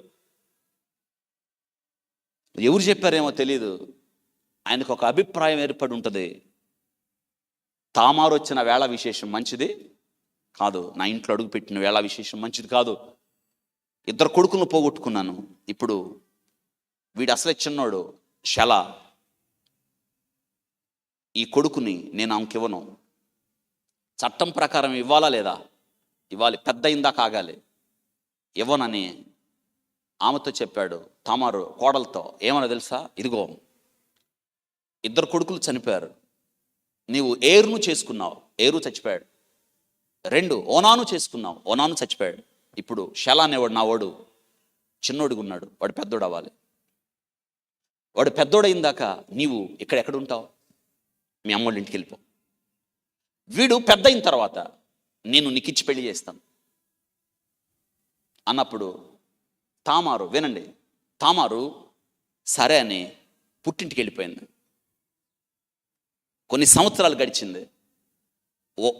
షలా పెద్దోడయ్యాడు. పెద్దోడైన తర్వాత తండ్రి కోడను తీసుకెళ్ళి కొడుక్కి చేయాలి, పెళ్లి చేయాలి. ఎందుకంటే బిడ్డలు కలగాలి. బిడ్డలు కలగడం అనేది చాలా ప్రాముఖ్యమైన విషయం. కానీ ఆయన మనసులో అది లేదు. ఇక తామారును వదిలించుకుందామన్న ఆలోచన ఉంది, కానీ తామారుని తిరిగి షెలాకిచ్చి వివాహం చేయాలన్న ఆలోచన ఎంత మాత్రం తాత్సారం చేశాడు, ఆలస్యం చేశాడు. ఈలోపు జాగ్రత్త వినండి, యోధా భార్య కూడా చచ్చిపోయింది. అంటే తామారు అత్త కూడా చచ్చిపోయింది. షలా పెద్దోడయ్యాడు. జాగ్రత్తగా మీరు అర్థం చేసుకోండి. ఈ ఒక్క విషయం అర్థమైతే చాలు. ఇప్పుడు తామారు యూదురాలు కాదు, ఆమె ఎవరు? కానానీయురాలు. కానానీయురాలకి చట్టం తెలియదు, క్రమం తెలియదు, వావి వరసలు తెలియదు. వారు భయంకరమైన వ్యభిచారి, విగ్రహారాధన చేస్తారు. దట్టు ఇక్కడ ఈ యొక్క తామారు వయసుకు వచ్చింది, వయసులో ఉంది. వివాహం అయి భర్త చచ్చిపోయాడు, కానీ ఎన్నడూ హద్దులు తప్పలేదు, దారి తప్పలేదు. ఆమె దారి తప్పిన ఎవరు అడిగేవాళ్ళు లేరు, పాపము చేసినా ఎవరు అడిగేవాళ్ళు లేరు, అక్రమ సంబంధం పెట్టుకున్నా ఎవరు అడిగేవాళ్ళు లేరు. వాళ్ళు చేయొచ్చు కూడా, వాళ్ళను మద్దతు ఇస్తుంది వాళ్ళ చట్టం, కానీ తప్పు చేయలేదు. ఎవరు? తామారు తప్పు చేయలేదు, దారి తప్పలేదు. తన తల్లి ఇంట విధవరాలుగా పడుంది ఈ తామారు. ఒక దినాన శల పెద్దోడైపోయాడు. శల పెద్దోడయ్యాడు. ఈ యొక్క తామారుకు ఒక విషయం తెలిసింది, ఆయనకి చాలా మందలు ఉన్నాయి. ఆ గొర్రెల మందరు బొచ్చు కత్తిరించడం అనేది వాళ్ళకి ఒక పండగ. బొచ్చు కత్తిరించడానికి తన మామ శలాన్ని ఎంట పెట్టుకొని వస్తున్నాడు, తన గ్రామం దాటి వెళుతున్నాడు అని ఈ తామారుకి విషయం అర్థమైంది. వెంటనే ఏం చేసింది తెలుసా? తన విధవరాలు బట్టలు తీసేసింది, విధవరాలు బట్టలు తీసేసింది, వేరే బట్టలు వేసుకుంది. వేశ్యలాగా వెళ్ళి ఆ యూదా తన చిన్న కొడుకు, ఎవరు మామ కాబోయే భర్త వచ్చే దారిలో వేశ్యలాగా ఉంది. వినండి, ఆమె వెళ్ళింది వాస్తవంగా అర్థం చేసుకోండి. యూదా శలా వస్తాడు అని వెళ్ళింది. ఈలోపు యూదా వచ్చాడు అక్కడికి, ఆమెను వేసి అనుకున్నాడు. ఈమె కూడా చెప్పలేదు, ఆమెతో వెళ్ళాడు. నీకేమివ్వమంటావు అన్నప్పుడు, వినండి, ఇప్పుడు నీ దగ్గర నీకు ఇవ్వడానికి ఆమెను వేసిగా అనుకున్నాడు, కానీ కోడలు మాత్రం అని యానికి తెలియదు. కానీ ఆ సంగతి ఎవరికి తెలుసు? తామారుకు తెలుసు, ఆయన మామని. జాగ్రత్తగా అర్థం చేసుకోండి. నీకేమివ్వమంటావు? నీకు ఒక మేకపిల్లని ఇస్తాను, కానీ ఇప్పుడు నా దగ్గర లేవు. అప్పుడు దాకా నీకు ఏమివ్వమంటావు అన్నప్పుడు ఉంగరము, ఆ ఉంగరానికి ఉన్న తాడు, చెప్పులు ఇచ్చేళ్ళు.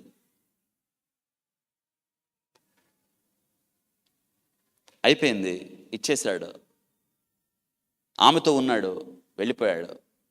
నెలలు గడుస్తున్నాయి. ఆయన వెళ్ళిన తర్వాత ఈలోపు ఏమైంది అంటే, ఆమెకేం పంపించాడు? మేకపిల్లను పంపించాడు ప్రతిగా.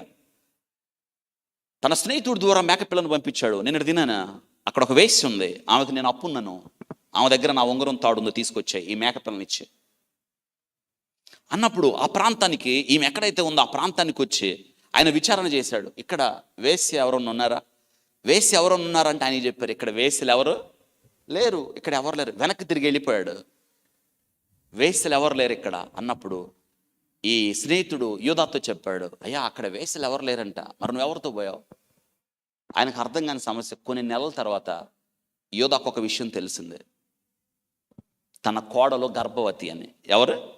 కోడలు గర్భవతి అని. అగ్గి మీద గుగ్గిలం అయ్యాడు, ఇంతెత్తున ఎగిరాడు. ఊరి పెద్దలను సమకూర్చాడు, బయటికి లక్కరండి, ఎవరిని చంపేయాలి, కాల్ చేయాలి, తగలబెట్టేయాలి. ఆ దినాల్లో చట్టం అది, యూదా చట్టం. మరి యూదా చట్టం ప్రకారం చేశాడు ఆయన? యూదుల చట్టం ప్రకారం చేశాడా? యూదుల సాంప్రదాయం ప్రకారం చేయలేదు. ఇప్పుడు అవసరానికి వచ్చేటప్పటికి తను చేయడు, ఇతరుల మట్టికి మనం కూడా అంతే. మనం బ్రహ్మాండంగా చెబుతాం, కానీ మనం మట్టికి చెయ్యం. ఎదుటి వారికి బోధించుకుని నీవు బయటికి లాక్కరండి, తగలబెట్టేయాలి. తగలబెట్టడం అంటే ఎట్టుంటుందంటే, ఆ దినాల్లో అమ్మా అగ్నేసి అగ్నిలో మండించడం కాదు. చాలామంది తగలబెట్టడం అంటే అట్ట అనుకుంటారు, కాదు. బాగా కట్టిని బాగా కాల్చి, కట్టి మండుతున్నప్పుడు నిప్పు, చివరి నిప్పు ఉంటుంది కదా, దాన్ని పట్టుకొని ఎవరైతే పాపం చేశారో, వ్యభిచారం చేశారో, ఆమె బొగ్గ మీద ఒకటి మచ్చ, నుదుట ఒక మచ్చ, బొగ్గ మీద నుదుట మచ్చ, కాల్చడం తగలబెట్టేయడం కాదు, ఈ మచ్చ వాళ్ళ మీద అన్నమాట. బలంగా గుచ్చుతారు, నల్లటి మచ్చ కమిలిపోద్ది. ఈమె వెళ్ళిన ప్రతి సందర్భంలో ఆమెను చూసిన ప్రతి ఒక్కరు కూడా ఏమనుకుంటారు, ఈమె ఏం చేసింది ఒకనప్పుడు అని. జీవితకాలం అంతా సిగ్గుతో చచ్చిపోయేటట్టు శిక్ష వేస్తారు అనమాట. అర్థమైందా? బయటకు తీసుకురాన్నామని కాల్ చేయాలి అన్నప్పుడు ఆమె లోన్ అనుకుని ఉంటుంది, ఎందుకు అట్ట అరుస్తున్నావు బుద్ధి లేనోడా, చేసిందంతా నువ్వు చేసి అని. ఆమె దగ్గర అప్పుడు దాకా దాచుకుంది ఉంగరం తాడు, తర్వాత కర్ర, చేతి కర్ర బయటికి పంపించి, ఈ ఎవడి చూడమని అరుస్తున్నాడు వాడు. ఒక్కసారి ఆలోచించండి, గుండెలు పగిలిపోయినాయి. నేనే కదా, నాయే కదా అంటే నేను ఎవరితో వెళ్ళాను? కోడలు తెల్లాను కదా అని ఒక్క మాట ఏం మాట్లాడలేదు. ఆమె నాకంటే ఇట్స్ అ బ్యూటిఫుల్ వర్స్. ఇక్కడ మీకు అర్థం అవ్వాలి, వినండి. తామారు యొక్క కోరిక ఏంటో తెలుసా? అన్యులతో బిడ్డలను కనకూడదు. నేను యూదా వంశంలోకి వచ్చాను కాబట్టి, యూదుల స్త్రీగా పిలువబడ్డాను కాబట్టి, ఇజ్రాయేలు జాతిలోకి నేను వచ్చాను కాబట్టి, నేను ఎవరి ద్వారా గర్భవతి అవ్వాలి? యూదుల ద్వారానే. లేకపోతే ఆమె పాపం చేయడానికి ఎన్నో అవకాశాలు ఉన్నాయి. పాపం చేయలేదు. తను పాపం చేసిన ఎవరు అడగరు, దారి తప్పిన ఎవరు అడగరు, అక్రమ సంబంధం పెట్టుకుని ఎవరు అడగరు. కానీ విధవరాలుగా ఉన్న తన జీవితంలో ఎప్పుడు పాపం చేయలేదు. తన వంశం కొరకు కనిపెట్టుకుని ఉంది. వాస్తవంగా ఇది జరిగిపోయినా కానీ వినండి, మనం తామారును ప్రశంసించకుండా ఉండలేం. ఎందుకో తెలుసా?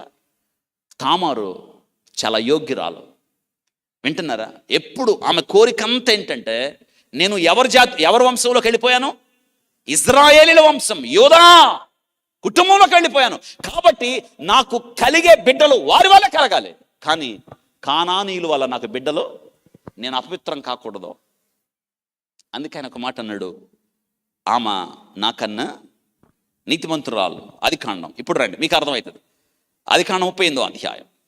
మీరు ఇంటికి వెళ్ళిన తర్వాత ఆ తామారు గురించి మరింతగా చదవండి. ఇప్పుడు నేను మీకు చెప్పాను ఆ సంగతి. ఆదికాండం 38వ అధ్యాయంలో ఆ యొక్క తామారు యొక్క చక్కని వృత్తాంతం ఉంటుంది. అక్కడ చాలా అద్భుతమైన సంగతి. ఎక్కడ అర్థమైందా? 15వ వచనంలో ఆమె దారిలో కూర్చుంది. యూదా ఆమెను చూచి తన ముఖం కప్పుకొన్నందున వేసి అనుకొని, కానీ కోళ్ళని తెలీదు. తీసారా? ఆదికాండం 38:15. తన ముఖం కప్పుకొని వేసి అనుకొని ఆ మార్గమున ఆమె దగ్గరకు పోయి, ఆమె తన కోడలని తెలియక నీతో పోయేదని రమ్మని చెప్పాను. అందుకు ఆమె, నీవు నాతో వచ్చిన ఎడల నాకేమి ఇచ్చేదవు అని అడిగినాం. అందుకు అతడు, నేను మందలో నుండి మేకపిల్లను పంపేదని చెప్పినప్పుడు ఆమె, అది పంపు వరకు ఏమైనా కుదవ పెట్టిన ఎడల సరే అని చెప్పాను. అతడు, నేను నీ యొద్దకు ఏమి కుదవ పెట్టాలని అడిగినప్పుడు ఆమె, నీ ముద్రయు అధికారం అన్నమాట, దాని దారమును చేతికర్రయో అని చెప్పాను. చేతికర్ర వింటున్నారా? అతడు వాటిని ఆమెకిచ్చి ఆమెతో పోయాను. అర్థమైందా? ఆమె అతని వల్ల గర్భవతి ఆయను. అర్థమైందా? అతని వల్ల గర్భవతి. 26వ వచనం చూడండి. ఆయన చెప్తున్నాడు ఇప్పుడు చూడండి. యోదా ఆమె బయటకు వచ్చి కేకలేస్తున్నాడు. ఆమె గర్భవతి అని జరిగినప్పుడు 24వ వచనం చదువుతున్నాను చూడండి. రమారమి 3 నెలల తర్వాత నీ కోడలు తామారు జారత్వము చేసెను ఆయన కబురు వచ్చింది. ఏం చేసింది? జారత్వం చేసిందయా నీ కోళ్ళలో. రా ఆయన చెప్పారు. జారత్వము చేసెను 3 నెలల తర్వాత. అంతేకాక ఆమె జారత్వం వలన గర్భవతి అయిందని యూదాకు తెలపబడెను. అప్పుడు యూదా, ఆమెను బయటికి తీసుకొని రండి, ఆమెను కాల్చివేయాలని చెప్పాను. ఆమెను బయటికి తీసుకొని వచ్చినప్పుడు ఆమె తన మామ యొద్దకు ఆ వస్తువులను పంపి, అది విషయం. చూసారా? ఇవి ఎవరివో ఆ మనుషుల వలన నేను గర్భవతి. తప్పించుకుంటాడా? ఇంకెక్కడ దొరికిపోయాడు దొంగ. గర్భవతి అయితేని ఈ ముద్ర, ఈ దారము, ఈ కర్ర ఎవరో దయచేసి గుర్తుపట్టమని చెప్పించినాం. యోధా వాటిని గుర్తుపట్టేశాడు. ఇప్పుడు అండర్లైన్ చేయండి. అది నేను నా కుమారుడైన షెలాను ఆమెకి ఇయ్యలేదు గనక. అండర్లైన్. ఇది రీజన్. స్టార్ మార్క్ వేయండి మీరు ఇంటి దగ్గర. దాన్ని మూలంగా చేసుకొని, కేంద్రంగా చేసుకొని చదవాలి. నేను నా కుమారుడైన షెలాను ఆమెకి ఇయ్యలేదు గనక ఆమె నాకంటే నీతిమంతురాలని చెప్పి, మరియు ఎప్పుడును ఆమెను ఒక్కసారే ఆమె ప్రసవ కాలం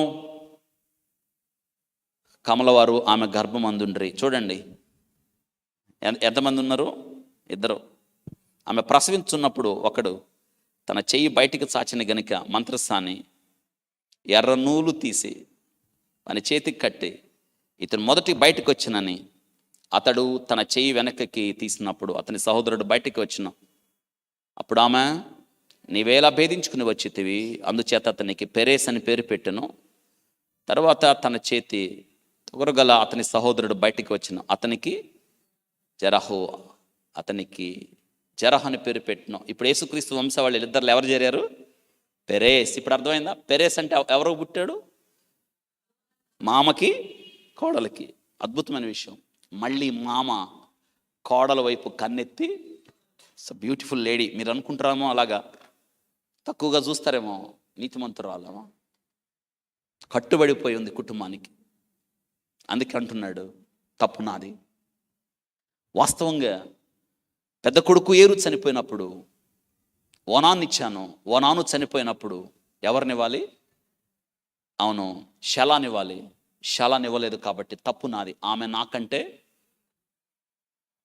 బ్యూటిఫుల్ లేడీ. అద్భుతంగా రాయబడింది ఈ అధ్యాయం. నిజంగా ఈ అధ్యాయం చదువుతుంటే మనకి, అరే మామను మోసం చేసిందా? మామను మోసగించలేదు. మామ ఎవరిని మోసగించాడు? కోడలు. వినండి, కోడలు తప్పు చేసిద్దని మీరు అనుకుంటే తప్పు చేయలేదు. తప్పు చేయకుండా వినండి, ఆమె ఒక వంశానికి కట్టుబడి ఉండడానికి, వాస్తవంగా మనం లోతుగా ఆలోచించినప్పుడు ఆమె శలా కొరకు వెళ్ళినట్లుగా మనం చూస్తాం. అక్కడ జరిగిపోయింది. అయితే దేవుడు, నేనంటాను, ఆ వంశంలో రావాల్సి ఉంది. యూదా వంశంలో రావాలి. ఆయన యూదా గోత్రపు సింహముగా రావాల్సి ఉంది. దేవుడు పెరేసును వాడుకున్నాడు. నిజంగా తామారు వచ్చి ఎక్కడ చేరింది? ఎవరి వంశంలో? ఒక కానానీయురాలు కదా.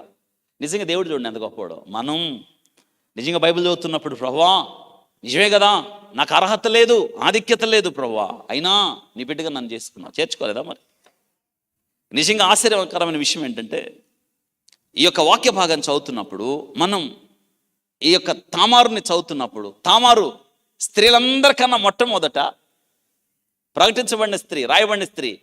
ఈ వంశంలో ఎన్ని తరాలకి మొట్టమొదటి పేరు ఎవరిది రాయబడింది? తామారు అంటే అర్థం ఏంటి? తాడి చెట్టు దగ్గరికి వద్దాం. మన ప్రాంతంలో ఏ పెరుగుతాయి? ఏ చెట్టు? తాడి చెట్టులో ఒక్కటైనా తీసేసే భాగం ఉందా? లేదు. చివరికి అట్ల తద్ది ఉయ్యాళ్ళ కూడా 2 తెచ్చి అటొకటి ఇటొకటి కట్టి, చివరికి మనం ఊగే ఉయ్యాల కూడా ఏంటి? కల్పవృక్షం. నేనంటాను, తామారు కల్పవృక్షం. గుండెల నిండా ఆమెను పెట్టుకోండి. ఆమె జీవితం ఎంత నీతి, ఎంత ఆమె సమర్పణ. తన జీవితంలో ఎన్నడూ దారి తప్పిపోలేదు. ఈ లోకానికి శ్రేష్టమైన రక్షకుడిని అందించడానికి దేవుడు ఆమెను వాడుకున్నాడు. ఈమె మొట్టమొదటి స్త్రీ. ఎవరామా? తామారు. మీరు ఈ పేర్లు కూడా అర్థం రాసుకుంటే మంచిది. 3 పేర్లు ఎడితిరిగి మీరు వచ్చాం కాబట్టి ఇక్కడికి. ఏరు అనగా మెలకువగా ఉన్న కాపలాదారు. ఏరు అనగా మెలకువగా ఉన్న కాపలాదారు. త్వరగా, సమయం అయిపోతుంది. ఏరు అనగా మెలకువగా ఉన్న కాపలాదారుడు. 2, ఓనాను శక్తి గలవాడు అనమాట. ఓనాను శక్తి గల. ఇక 3, షెలా అనగా చిగురు లేదా ప్రార్థన. అర్థమైందా? ఏరు అంటే అర్థం ఏంటి? మెలకువగా ఉన్న కాపలాదారు. ఓనాను అంటే శక్తి గల. 3 షెలా అంటే చిగురు లేదా ప్రార్థన. యూదా తన జ్యేష్ఠ కుమారుడైన ఏరుని ఎవరికి ఇచ్చాడు? తామారు అనే స్త్రీకి ఇచ్చాడు. ఏరు తామారు. ఏరును యెహోవా చంపాడు. ఆ తర్వాత ఓనానికి ఇచ్చాడు. ఓనాను తామారు. దేవుడు వాణ్ణి కూడా చంపాడు. ఎందుకంటే దేవుడు బిడ్డలను కనాల్సినోడు ఏం చేశాడో తప్పుడు పని చేశాడు. ఆ తర్వాత యూదా తామారును కలవటం అయింది. అప్పుడు ఇద్దరు కలిగారు, పెరేసు జెరహు. ఈ పెరేసు వచ్చి చేరాడు. ఇప్పుడు మీకు ఒక చార్ట్ ఉంది చూడండి, మీకు ఇది అర్థం అవ్వాలి. ఒక చార్ట్ కనిపిస్తుంది. ఈ చార్ట్లో యేసుక్రీస్తు వంశావళి చార్ట్ ఒకటి ఉంది. మీరు జాగ్రత్తగా దాన్ని ఒక్కసారి చూస్తే ఈ వంశ వృక్షాలు తెలిసిపోతాయి. ఆ చార్ట్లో మీరు మత్తయి సువార్త 1వ అధ్యాయాన్ని దగ్గర పెట్టుకుంటే, ఇప్పుడు మనం అబ్రహాము, ఆ తర్వాత మీకు అబ్రహాము నుండి వేరైపోయాడు ఎవరు? లోతు. ఇక్కడ ఆలోచించండి. ఆ లోతును పక్కన పెట్టండి. ఇప్పుడు తామారు దగ్గరికి వద్దాం. యూదా ఎన్నోవాడు? 4వ వాడు. తామారును కలిశాడు. 2 కొడుకులు పుట్టారు. ఎవరు? జెరహు, పెరేసు. రైట్? పెరేసు కలిశాడు. వినండి, ఆ పెరేసు వంశంలో షల్మా వచ్చాడు. షల్మాని ఎవరు చేసుకున్నారు? రాహాబ్ చేసుకుంది. షల్మా కొడుకు పేరేం పేరు? బోయేజు. బోయేజ్ని ఎవరు చేసుకున్నారు? రూతు చేసుకుంది. వాళ్ళ వంశంలో దావీదు. ఈ చార్ట్ అర్థమైందా? ఆ వంశంలో దావీదు వచ్చాడు. దావీదు తిన్నగా లేడు, తుంటర పని చేశాడు. ఏం చేశాడు? మిద్దె మీద ఎక్కి చిందులేశాడు, దొరికిపోయింది. బెచ్చబా ఆమె వచ్చి చేరింది. ఇది ఇక్కడ చూడండి, అరే వీళ్ళు ఏంట్రా వీళ్ళు ఇట్టున్నారు. అవును, అట్టే ఉన్నారు వాళ్ళు. దేవుడు కోరుకున్నాడు, వాళ్ళని ఏం చేస్తాం? మనం కోరుకోలేదా? చాలాసార్లు మనం ఎదుటోళ్ళ తప్పులు ఒబ్బా ఎన్ని చూస్తాను తెలుసా? వీళ్ళా, మరి నువ్వేంది చీచీ అంటావు, మరి నీ సంగతి. అసలు వాళ్ళు లేకపోతే ఏడ మనం ఉండేవాళ్ళం కాదు. అందుకే వంశవృక్షాలు అంత విలువైనవి. ఇక రెండో స్త్రీకి వద్దాం. ఎవరండి ఆ రెండో స్త్రీ? రాహాబు. మీరు ఈ రెండో స్త్రీ గురించి చదవాలి. రాహాబు అనగా రాసుకోండి త్వరగా. నేను క్లుప్తంగా ఈ సంగతులు మీకు తెలుసు కాబట్టి నేను వీటి గురించి ఎక్కువ మీకు వివరించవలసిన ఆవశ్యకత లేదనుకుంటున్నాను. మత్తయి సువార్త 1వ అధ్యాయం 5వ వచనంలో రాహాబు సెల్మా వివాహం చేసుకుంది కదా. వింటున్నారు? ఈమె ఎవరు? ఏ దేశస్తురాలు? ఎరికో. యెహోషువ వేగుల వారిని పంపాడు ఎరికో పట్టణాన్ని చూసి రమ్మని. ఈమె వాళ్ళు ఆ పట్టణాన్ని చూస్తూ ఉన్నప్పుడు ఏమైంది? యెహోషువ గ్రంథం 2వ అధ్యాయం చదవండి. యెహోషువ గ్రంథం 2వ అధ్యాయం అంతా మీరు చదివినప్పుడు ఈ యొక్క రాహాబు గురించి మీకు తెలుస్తుంది. వేగుల వారిని పంపించినప్పుడు వాళ్ళు ఆ పట్టణాన్ని అంతా చూసి తిరిగి వచ్చినప్పుడు రాజుగారికి ఆ సంగతి తెలిసిపోయింది. వాళ్ళు వచ్చి ఇంట్లో చేరారు. ఎవరింట్లో? వేసి ఇంట్లో, రాహాబు ఇంట్లో. ఆమె ఎరికో గోడలు చాలా పెద్దవి. ఎందుకంటే వినండి, ఇశ్రాయేలీలు కానాన్లో అడుగు పెట్టాలంటే వాళ్ళ ముందు 2 టార్గెట్లు ఉన్నాయి. ఇక్కడేమో యోర్దాన్ ఉంటుంది, యోర్దాను దాటాలి, ఎరికోను జయించాలి, కానాన్లో అడుగు పెట్టాలి. ఇట్లా అంటే వాళ్ళ ముందు ఇప్పుడు యోర్దాను దాటాలి, కానాన్లో వాళ్ళు ఎరికో పట్టణాన్ని జయించాలి. వినండి, ఈ యొక్క ఎరికో పట్టణము అసలు పురాతనమైన పట్టణం, 1000 సంవత్సరాల చరిత్ర ఉంది.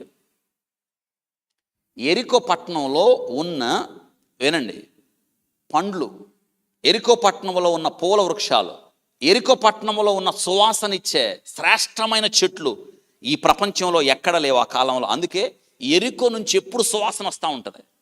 అందుకే ఎరికో అంటే అర్థం ఏంటి? సువాసన అని అర్థం. అందుకే ఆ చుట్టుపక్కల రాజులందరికీ కూడా ఏదో ఒక రీతిగా ఎరికో పట్టణాన్ని జయించి స్వాధీనం చేసుకోవాలన్నది కోరిక. ఇప్పుడు యెహోషువ 2 వ్యక్తులను పంపి వేగులు చూడడానికి దేవుడు మనకు ఆ దేశాన్ని ఇవ్వబోతున్నాడు. కాబట్టి ముందు మనం జయించాల్సిందే ఎరికో. కాబట్టి ఎరికో పట్టణం యొక్క సంగతి కనుక్కొని రమ్మని వేగులు వారిని పంపించిన వారంతా చూస్తే విచారణ చేసి వచ్చేటప్పుడు రాజుగారికి తెలిసిపోయింది. వీళ్ళు తిన్నగొచ్చి ఎవరి దీంట్లో చేరారు చెప్పండి? ఎవరింట్లో? రాహాబు ఇంట్లో చేరారు. రాహాబు వాళ్ళతో కూర్చోబెట్టి మాట్లాడింది, వాళ్ళని గుర్తుపట్టింది, దేవుని సేవకులను గుర్తుపట్టింది, ఇజ్రాయేలుని గుర్తుపట్టింది. దేవుడు మీ పక్షాన చేయించిన ఆశ్చర్య కార్యాలు, మీ ముందు ఎర్ర సముద్రమును దేవుడు ఎలా పాయలు చేశాడో, మీకు శత్రువులుగా ఉన్న రాజుల్ని దేవుడు ఎలా హతం చేశాడో మేము విన్నాం. మేము విన్నప్పుడు మా గుండెలు తిరిగిపోయాయి. రాహా వాళ్ళతో మాట్లాడుతుంది. వాళ్ళకి ఎంత ఆశ్చర్యమై ఉంటుంది. ఎక్కడో ఎరుకు పట్టణస్తురాలు ఒక వేశ్య వృత్తిలో ఉన్నామా? వాస్తవంగా వేశ్య వృత్తిలో ఉన్నదా లేదా అనేది బైబిల్ గ్రంథంలో వేశ్య అని రాయబడ్డది. కానీ ఇక్కడ వినండి, మనం ఇంకొక విషయం అర్థం చేసుకోవాలి. ఆమె పూట కూళవాని ఇల్లు అంటారే, హోటల్ ఆమెదే. వచ్చిన వాళ్ళు ఇప్పుడు వినండి, వీళ్ళు యెహోషువ పంపిన వాళ్ళు అంటే భక్తి కలిగిన వాళ్ళ కాదా? Yes or no? భక్తి కలిగిన వాళ్ళే. భక్తి కలిగిన వాళ్ళు వేశ్య దగ్గరికి ఎందుకు పోతారు? అర్థమైందా? అంటే ఆమెది హోటల్, పూట కూళవాని ఇల్లు అనగా వచ్చిన వాళ్ళకి అన్నం వండి పెడతారనమాట. బహుశా చాలామంది ఏమంటారంటే ఆ మంచామే పూట కూళ్ళవాని ఇల్లు, హోటల్. కానీ బహుశా ఆ తర్వాత కాలంలో ఆమె కొంతకాలం వేశ్య వృత్తి చేసిందా, ఆ తర్వాత మరి ఏమిటనేది తెలియదు. కానీ వీళ్ళు వెళ్ళే సమయానికి ఆమె పూట కూళ్ళవాని ఇల్లు అని గుర్తుపెట్టుకోవాలి, హోటల్. అందుకే వెళ్ళింది ఆమె. ఆ మంది వీళ్ళని గుర్తుపెట్టే, అయ్యా యెహోవాయే నిజమైన దేవుడు, మీరు నిజంగా ఈ పట్టణాన్ని జయిస్తారు, స్వాధీనం చేసుకుంటారు.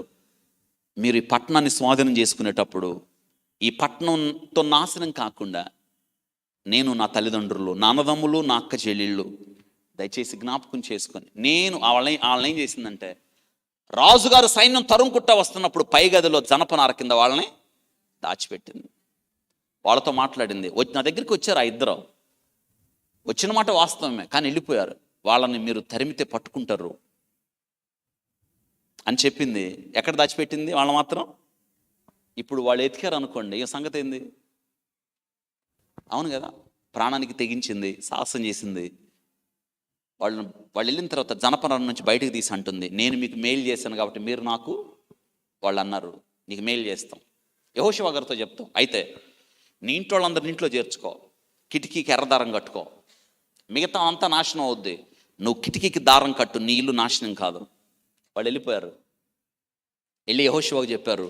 యెహోషువ నాయకత్వంలో తర్వాత యెరికో పట్టణాన్ని జయించినప్పుడు యెహోషువ వాళ్ళతో అంటున్నాడు, ఈ ఇంట్లో ఉండాలి కదా, ఈ ఊర్లో ఎవరామా? రాహాబు. ఆమె నాశనం చేయొద్దు. అంత నాశనం అయింది, ఈమె నాశనం కాలేదు. అద్భుతమైన విషయం ఏంటో తెలుసా?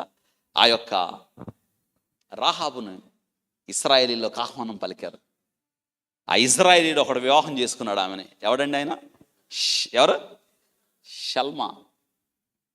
చూసారా దేవుడు ఎలా మార్చుకుంటున్నాడు చూడండి. ఆదికాండం 12వ అధ్యాయం నుంచి మొదలైన ఈ చరిత్ర, ఎన్నెన్ని మలుపులు, ఎన్నెన్ని కథలు, ఎంత చరిత్ర, ఎంత ఆసక్తికరమైన సంగతులు. ఎక్కడా యెరికో పట్టణస్తురాలు ఇజ్రాయేలుని షల్మాను వివాహం చేసుకుంది. ఆ షల్మాకు పుట్టినోడు ఎవరు? బోయేజు. మళ్ళీ ఆ బోయేజు దగ్గరికి ఇంకొక ఆమెను తీసుకొచ్చాడు దేవుడు. ఆమె ఎవరు? రూతు. ఆ రూతుకు పుట్టిన బోయేజు రూతుకు పుట్టినవాడు ఎవరు? ఒబేదు. ఒబేదుకు పుట్టినోడు యెషై. యెషైకు పుట్టినోడే దావీదు. అబ్రహాము కుమారుడైన దావీదు కుమారుడైన యేసుక్రీస్తు. ఏంటి చరిత్ర చూడండి, ఎంత గొప్పగా ఉంది చరిత్ర, అర్థమవుతుందా? కాబట్టి ఈ యొక్క రెండవ స్త్రీ ఎవరన్నామా? రాహాబ్. మూడో స్త్రీ మీ అందరికీ తెలుసు, రూతు. రూతు గ్రంథం అంతా చదివితే మీకు అర్థమైపోద్ది. రూతు గురించి మీ అందరికీ తెలుసు. వంశవృక్షంలో మూడామా రూతు. మత్తయి సువార్త 1వ అధ్యాయం వచ్చు. రూతు బోయేజు రూతు నందు ఒబేదును కనెను. వింటున్నారా? వినండి. ఇక్కడ రూతు ఎవరా? మెగ్గిమే ఎక్కడి నుంచి వచ్చింది? మోయాబు. వినండి, కరువు కలగగా ఒక మనుషుడు తన భార్యని 2 కుమారులను తీసుకొని ఎక్కడికి వెళ్ళిపోయాడు? మోయాబుకు వెళ్ళాడు. మోయాబుకు వెళ్ళకూడదు, మోయాబుతో సాంగత్యం చేయకూడదు. ఎందుకంటే మోయాబీయులు మంచోడు కాదు. నెహెమ్యా గ్రంథం 13వ అధ్యాయం 1వ వచనం నోట్ చేసుకోండి. ద్వితీయోపదేశకాండం 23:3 ఆ రెండు మీకు రావాలి. రూతు గురించి చదివేటప్పుడు, మోయాబీల గురించి చదివేటప్పుడు ఈ 2 రెఫరెన్స్లు మీకు గుర్తుండాలి. నెహెమ్యా గ్రంథం 13:1 అమ్మోనీయుడే కానీ మోయాబీయుడే కానీ దేవుని యొక్క సమాజంలో ఎన్నటికీ చేరకూడదు అన్నాడు. ద్వితీయోపదేశకాండం 23:3 అమ్మోనీయుడే కానీ మోయాబీయుడే కానీ యెహోవా సమాజంలో చేరకూడదు. వారిలో 10వ తరం వాడైన ఎన్నడూ యెహోవా సమాజంలో చేరకూడదు. వింటున్నారా? కానీ వెళ్ళిన 3 మొగోళ్ళు చచ్చిపోయారు. దేవుడు దర్శించాడు అనగానే నయోమి బయలుదేరి వచ్చేటప్పుడు ఈ కాళ్ళు వెంటబడి వచ్చింది. ఎవరమ్మా? ఋతు. ఎంతగానో బ్రతిమలాడింది. అమ్మా ఋతుమా, నువ్వు వెళ్ళిపో, నీ దేశం వెళ్ళిపో, నీ తల్లిదండ్రుల దగ్గరికి వెళ్ళిపో, నువ్వు పెళ్లి చేసుకో, నువ్వు వయసులో ఉన్నావు, నీకు మళ్ళీ చూసారా చట్టం ప్రకారం నేను మళ్ళీ పెళ్లి చేసుకుని బిడ్డలను కనే వయసు నాకు లేదు, నువ్వు వెళ్ళి. 2 కోడల్లో ఒక కోళ్ళకి బాగా నచ్చింది ఆ మాట. ఎవరామా? ఓర్ఫా. అన్నదో లేదో వెళ్ళిపోయింది. ఇంకొక అమ్మటికి తీర్మానం, మనసు కుదిరెను. తీర్మానం మీ అందరికీ తెలుసు కదా. నీ దేవుడే నా దేవుడు, నీ ప్రజలే నా ప్రజలు. తర్వాత నీవు చనిపోయిన చోటన నేను కూడా, నువ్వు పాతి పెట్టిన చోటన నేను కూడా, మరణము నిన్ను నన్ను. ఇది అందుకే నేను అంటున్నాను, కోడలు మెచ్చిన, చెప్పండి, కోడలు మెచ్చిన ఇనేటి కోడళ్ళకి ఆ కోడళ్ళకి ఎంత తేడా. ఆమెమో నువ్వు చచ్చిన చోటే నేను చస్తా అంటే, నేటి దినాన్ని అంటున్నారు నువ్వు చచ్చినా నీ మోకం నేను చూడను. మంచి మాట అట్ట అంటారా? అనకూడదమ్మా. మీరు మంచి కోడళ్ళు, మీ అందరూ మీలో ఒక రూతు ఉండాలి. రూత్ అంటే అర్థం ఏంటి? స్నేహితురాలు, సౌందర్యం అని కూడా రాసుకోండి. 2 ఉన్నాయి ఇందులో. ఆమె స్నేహితురాలు, సౌందర్యవంతురాలు. అందుకే ఈమె గమనించండి, తిన్నగా అత్తంటబడి వచ్చింది ఈ యొక్క ఋతు. అందుకే ఆమె చేసిన తీర్మానమే చాలా గొప్పది. అందుకే అన్యురాలైన ఋతు ధన్యురాలు అంటాం. మనం పాట పాడతాం కదా, ఏంటంటే అన్యురాలైన ఋతు ధన్యురాలు. మనందరికీ తెలుసు, అక్కడ సమీప బంధువు ఉన్నాడు. ఎవరండి? బోయేజు. ఆ కళ్ళానికి వెళ్ళింది. ఆ తర్వాత ఆయన ఈమెను చూశాడు, ఇష్టపడ్డాడు, ఈ విధవరాలను పెళ్లి చేసుకున్నాడు. విచిత్రం ఏంటో తెలుసా?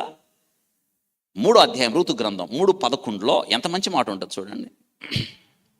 అసలు ఆ ప్రవర్తన గురించి, ఋతు ప్రవర్తన గురించి ఎంత మంచి మాట. 11 కాబట్టి నా కుమారి భయపడకుము, నువ్వు చెప్పిందంతా నీకు చేసేదను, నువ్వు యోగ్యురాలవని నా జనులందరూ.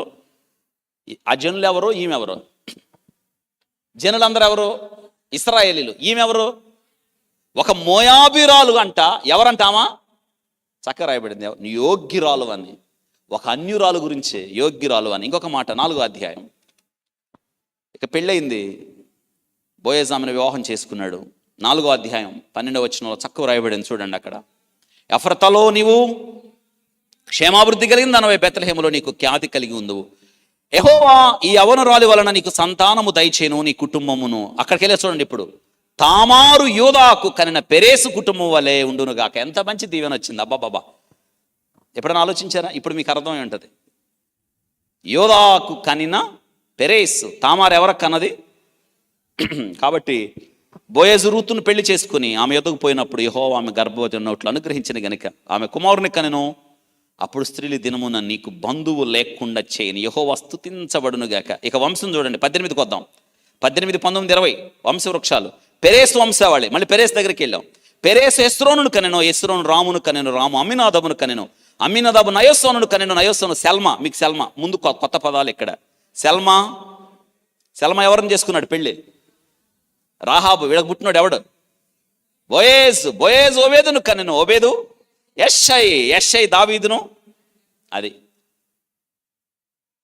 చూసారా?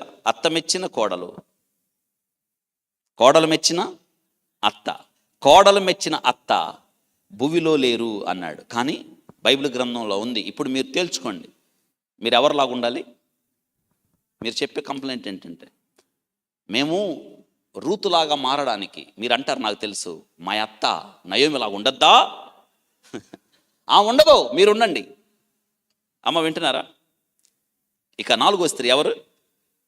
బెత్షెబా. మీ అందరికీ తెలుసు బెత్షెబా. 2 సమూయేలు గ్రంథం 11:3. బెత్షెబా బహు సౌందర్యవతి, ఆమె ఏలియాము కుమార్తె, హిత్తీయుడగు ఊరియా భార్య. వసంతకాలం యుద్ధం చేసే సమయం. విచిత్రం ఏంటో తెలుసా? పరిశుద్ధ గ్రంథంలో ఎక్కడ కూడా దావీదు భార్య అని రాశారా? ఇది శిక్ష. ఎవరికి? దావీదుకు శిక్ష. మామూలు శిక్ష కాదండి.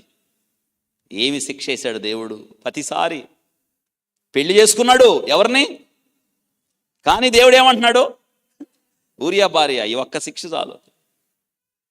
తిన్నగా లేకుండా పైన మిద్ది మీద యుద్ధం జరుగుతుంటే రబ్బా పట్టణాన్ని స్వాధీనం చేసుకోవడానికి ఎవరు?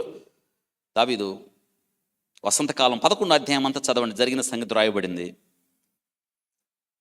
యుద్ధం గురించి ఆలోచించకుండా. అర్థమైందా? 2 సమూయేలు గ్రంథం 11వ అధ్యాయంలో బెత్షెబా దావీదుతో పరిచయం జరిగిన సంఘటన రాసుకోండి. 3 విషయాలు చెప్తాను. బెత్షెబా దావీదు మహారాజుతో పరిచయం. 2 సమూయేలు గ్రంథం 11 చదవాలి. బెత్షెబా తన కుమారుడైన సొలొమోను రాచరికాన్ని కోరడం. 1 రాజుల గ్రంథం 1వ అధ్యాయం. ఈ 2 చదవండి మీరు.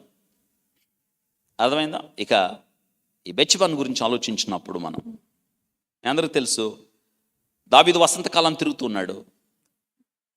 2 సమూయేలు గ్రంథం 11వ అధ్యాయం 2వ వచనం. ఒకానొక దినాన ప్రొద్దుగుంకు వేళ దావీదు పడక మీద నుండి లేచి రాజనగరు మిద్దె మీద నడుచు పైనుండి చూచుండగా స్నానం చేయ ఒక స్త్రీ కనబడిన. ఎవరామా? బెత్షెబా. ఆమె బహు సౌందర్యవతి ఉండుట చూచి దావీదు దాని సమాచారం తెలుసుకున్నటకై ఒక దూతను పంపెను. మీ అందరికీ తెలుసు ఆమె ఎవరు? ఏలియాము కుమార్తెకు హిత్తీయుడగు ఊరియాకు భార్య అయిన బెత్షెబా అని తెలియజేయగా. ఎందుకో తెలియదు, నాకు ఆశ్చర్యమైంది బైబిల్ చదువుతున్నప్పుడు. ఈ యొక్క మత్తయి ఆమె పేరు రాయలా. ఎవరి పేరు? బెత్షెబా అని రాయలా. ఎందుకో తెలియదు, మరి ఆయనకి కోపం ఉందేమో తెలియదు. ఆ పేరు రాయలా.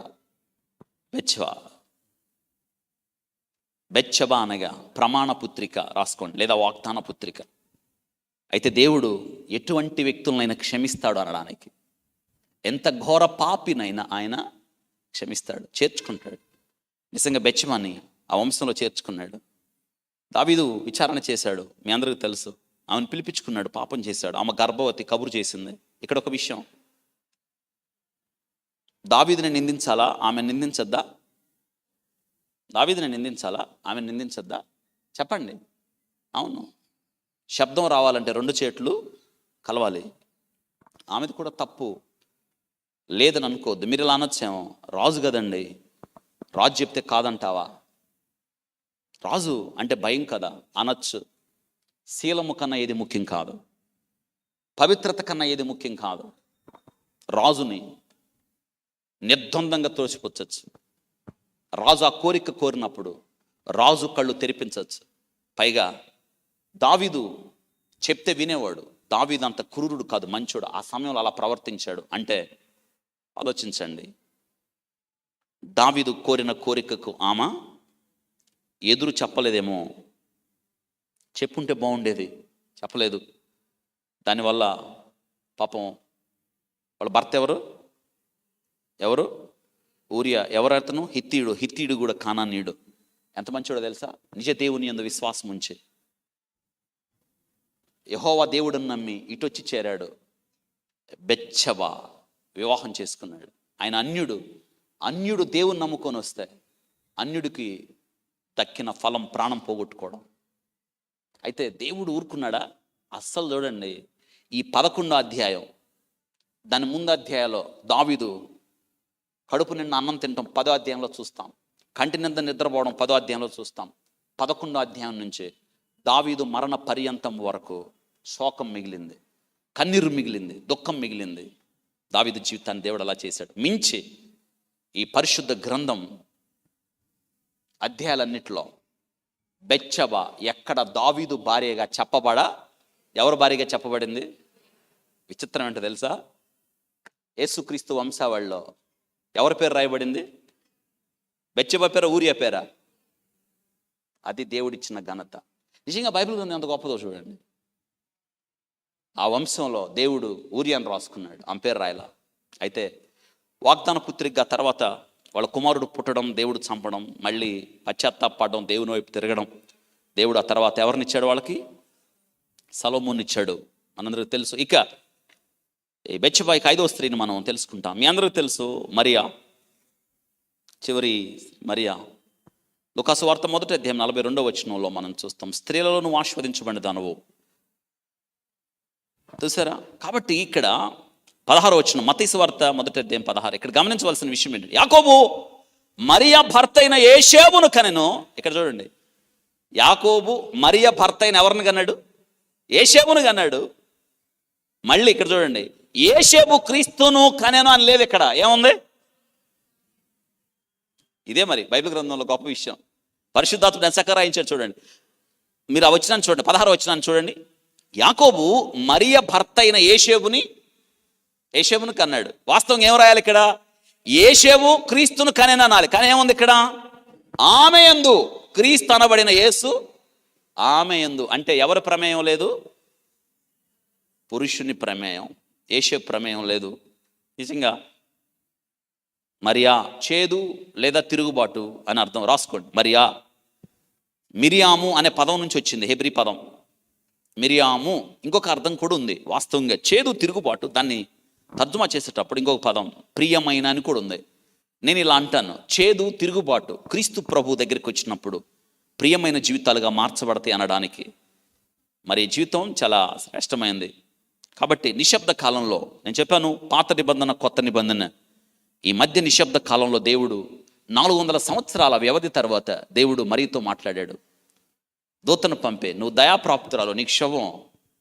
అప్పుడు ప్రదానము చేయబడిన కన్య అంటది, మొదట భయపడింది. ఆ తర్వాత ఇదిగో ప్రభు దాసురాలు, నీ మాట చొప్పున నాకు. నిజంగా మరియా, మీరు అనుకుంటున్నారా? స్త్రీలలో ఆస్వాదించబడిన మరియా తన జీవితం కూడా ప్రత్యేకించుకున్నాడు. మరియ పొందిన జీవితాలు, మరియ పొందిన విషాదాలు, మరియ పొందిన దుఃఖం, మరియ పొందిన వేదన, మరియ పొందిన బాధలు అన్నీ కాదు, అన్ని బాధలు మరణ పర్యంతము వరకు శ్రమలు నొందిన ఒక స్త్రీగా మనం చూస్తాం. ఎవరినండి? ఆమె పెళ్లి కాకుండానే తల్లి అయింది అన్న నిందను భరించింది ఆమె. లోకం వింటదా? పరిశుద్ధాత్ముడు నా మీదకి వచ్చాడు, నేను పురుషుని ఎరగని దానను అని చెప్తే లోకం వింటదా? వెళ్ళలేదు. యేసుక్రీస్తుని పట్టుకొని అన్నారు, మేము వ్యభిచారం వల్ల పుట్టినోళ్ళం, నువ్వు వ్యభిచారం వల్ల పుట్టావు, నీ తల్లి వ్యభిచారం చేస్తే పుట్టావు నువ్వు అన్నారు. ఏమని అర్థం చేసుకున్నారు చెప్పండి? యేసుక్రీస్తు ఏం అర్థం చేసుకున్నారు? ఈరోజు ఈ వాక్యం నిజంగా ఈ 5 స్త్రీలు, మరియ గురించి చాలాసార్లు విన్నాం. ఆ 4 చూడండి, అసలు యేసుక్రీస్తు వంశవృక్షంలో ఉండడానికి పై 4 యోగ్యులు అంటారా? కానే కాదు. కానీ తన వంశంలో ఉంచుకున్నాడు. ఈరోజు ఈ వాక్యం వింటున్నాం మనం, ఆ కొనసాగింపులో మనం ఉన్నాం. అందుకే లోకరీతిగా ఆయన మిమ్మల్ని పిలవలేదు, లోకరీతిగా మిమ్మల్ని కోరుకోలేదు, లోకరీతిగా మిమ్మల్ని ఎన్నుకోలేదు. ఏ శరీరియు ఆయన ఎదుట అతిశయించకుండా ఉండునట్లుగా బలవంతులను సిగ్గుపరచడానికి ఆయన బలహీనులను, జ్ఞానవంతులను సిగ్గుపరచడానికి ఆయన వెర్రివారిని, ఎన్నిక లేని వారి, లోకంలో నీచులను, తృణీకరించబడిన వారిని. యేసుక్రీస్తుకు మంచి పేరుంది, పాపుల స్నేహితుడు. అందరు చెప్పండి ఎవరైనా. ఇంకోసారి పెద్దగా, మనకు స్నేహితుడు. ఆ పాపులు మనమే కదా. ఈ క్రిస్మస్లో తెలుసుకోండి, ఆయన మనకు స్నేహితుడు అయ్యాడు. పొందారా ఆయన్ని? స్నేహితుడిగా అనుభవించావా? ఆ చెలికాడి యొక్క స్నేహాన్ని వాంఛిస్తున్నావా? క్రీస్తు ప్రభు స్నేహ బంధంలో బంధించబడుతున్నావా? ఒకవేళ ఇంకా నువ్వు ఆ పని చేయకపోతే ఈ వంశాన్ని చూడండి, ఇంటికి వెళ్ళి చదవండి, కడత పెట్టండి, ఈ వాక్యం గుండెల్లో దాచుకోండి. ప్రభా, ఇటువంటి వాళ్ళని నా ప్రభా నువ్వు ఎన్నుకున్నావు. ఇటువంటి వాళ్ళల్లో ఎంత తగ్గింపు, ఎంత దీనత్వం. ఆయన దేవాతి దేవుడై ఉండి దేవునితో సమానముగా ఉండుట విడిచిపెట్టకూడని భాగ్యం అని ఎంచుకోలేదు. కానీ ఆకారం మందు మనుషుడిగా పుట్టి దాసుని స్వభావం ధరించి సిలువ మరణము పొందినంతగా తన్ను తాను తగ్గించుకున్నాడు. ఇదండి క్రిస్మస్లో మీరు నేర్చుకోవాల్సింది. లేచిన పడదాం, ప్రార్థన చేసుకుందాం. ఇంకా ఎవరైనా సరే ఆయన్ని మీ రక్షకుడుగా, మీ సొంత రక్షకుడుగా అంగీకరించకపోతే ఇంతకన్నా ముఖ్య సమయం లేదు. రండి, ఆయన దగ్గర ఒక తీర్మానం చేసుకోండి. ప్రభువా, నేను నిన్ను స్తుతిస్తున్నాను, నేను నిన్ను కీర్తిస్తున్నాను. ఎంత గొప్ప దేవుడు నాయన. అయోగ్యులను వంశంలో చేర్చుకున్నావు. ఎవరు ప్రభు? అసలు ఈ తామారు ఎవరు? ఈ రాహాబ్ ఎవరు? ఈ రూత్ ఎవరు? వీళ్ళ జీవితాలు చూస్తూ ఉంటే నిజంగా లోకంలో అసలు ఎన్నిక లేని జీవితాలు వీళ్ళే. కానీ మీరు కోరుకున్నారు. ఈ బెచ్చబ్ ఎవరు? లోకరీతిగా చూస్తే వాళ్ళు అసలు అయోగ్యులు, కానీ మీరు కోరుకున్నారు వాళ్ళని. ప్రభా, మీకు ముందుగా వాళ్ళ పేర్లు రాయించారు, ఆ వెనక మీరున్నారు. ఎంత గొప్ప దేవుడు నైనా. ఒక చక్కని తీర్మానం చేసుకోండి. ఈ దినాన్ని ఇంకా మీ జీవితంలో యేసుక్రీస్తుని మీ సొంత రక్షకుడు అంగీకరించకపోతే ఇప్పుడే, ప్రభా నేను పాపిని ప్రభా, పాపుల స్నేహితులుగా నువ్వు పిలువబడ్డావు, ఆ పాపిని నేనే, నా హృదయంలోకి రా ప్రభా, నన్ను నీ బిడ్డగా అంగీకరించని తీర్మానం చేసుకున్నాను. పరిశుద్ధుడా, స్తోత్రాలు. మీరు మాకు ఇచ్చిన ఈ ధన్యకరమైన సమయాన్ని బట్టి స్తోత్రాలు. ఇంకా ఎవరైనా సరే ప్రభా మిమ్మల్ని అంగీకరించకపోతే ఇప్పుడే మిమ్మల్ని అంగీకరించినట్లుగా సహాయం చేయండి. ఏ ఒక్క వ్యక్తి మీకు దూరంగా ఉండకూడదు ప్రభా. మీ కొరకు జీవించాలి, మీ కొరకు ప్రకాశించాలి, నిన్ను ప్రచురం చేయాలి. స్తోత్రాలు. ఘనమైన మీ నామానికి మహిమ తెచ్చుకొని దీవించి ఆస్వాదించుకొని ఎత్తబడిన మాటలు మా హృదయంలో నీరు కట్టి ఫలింపచేయమని యేసు నామములో అడిగి వేడుకుంటున్నాము తండ్రి. ఆమేన్.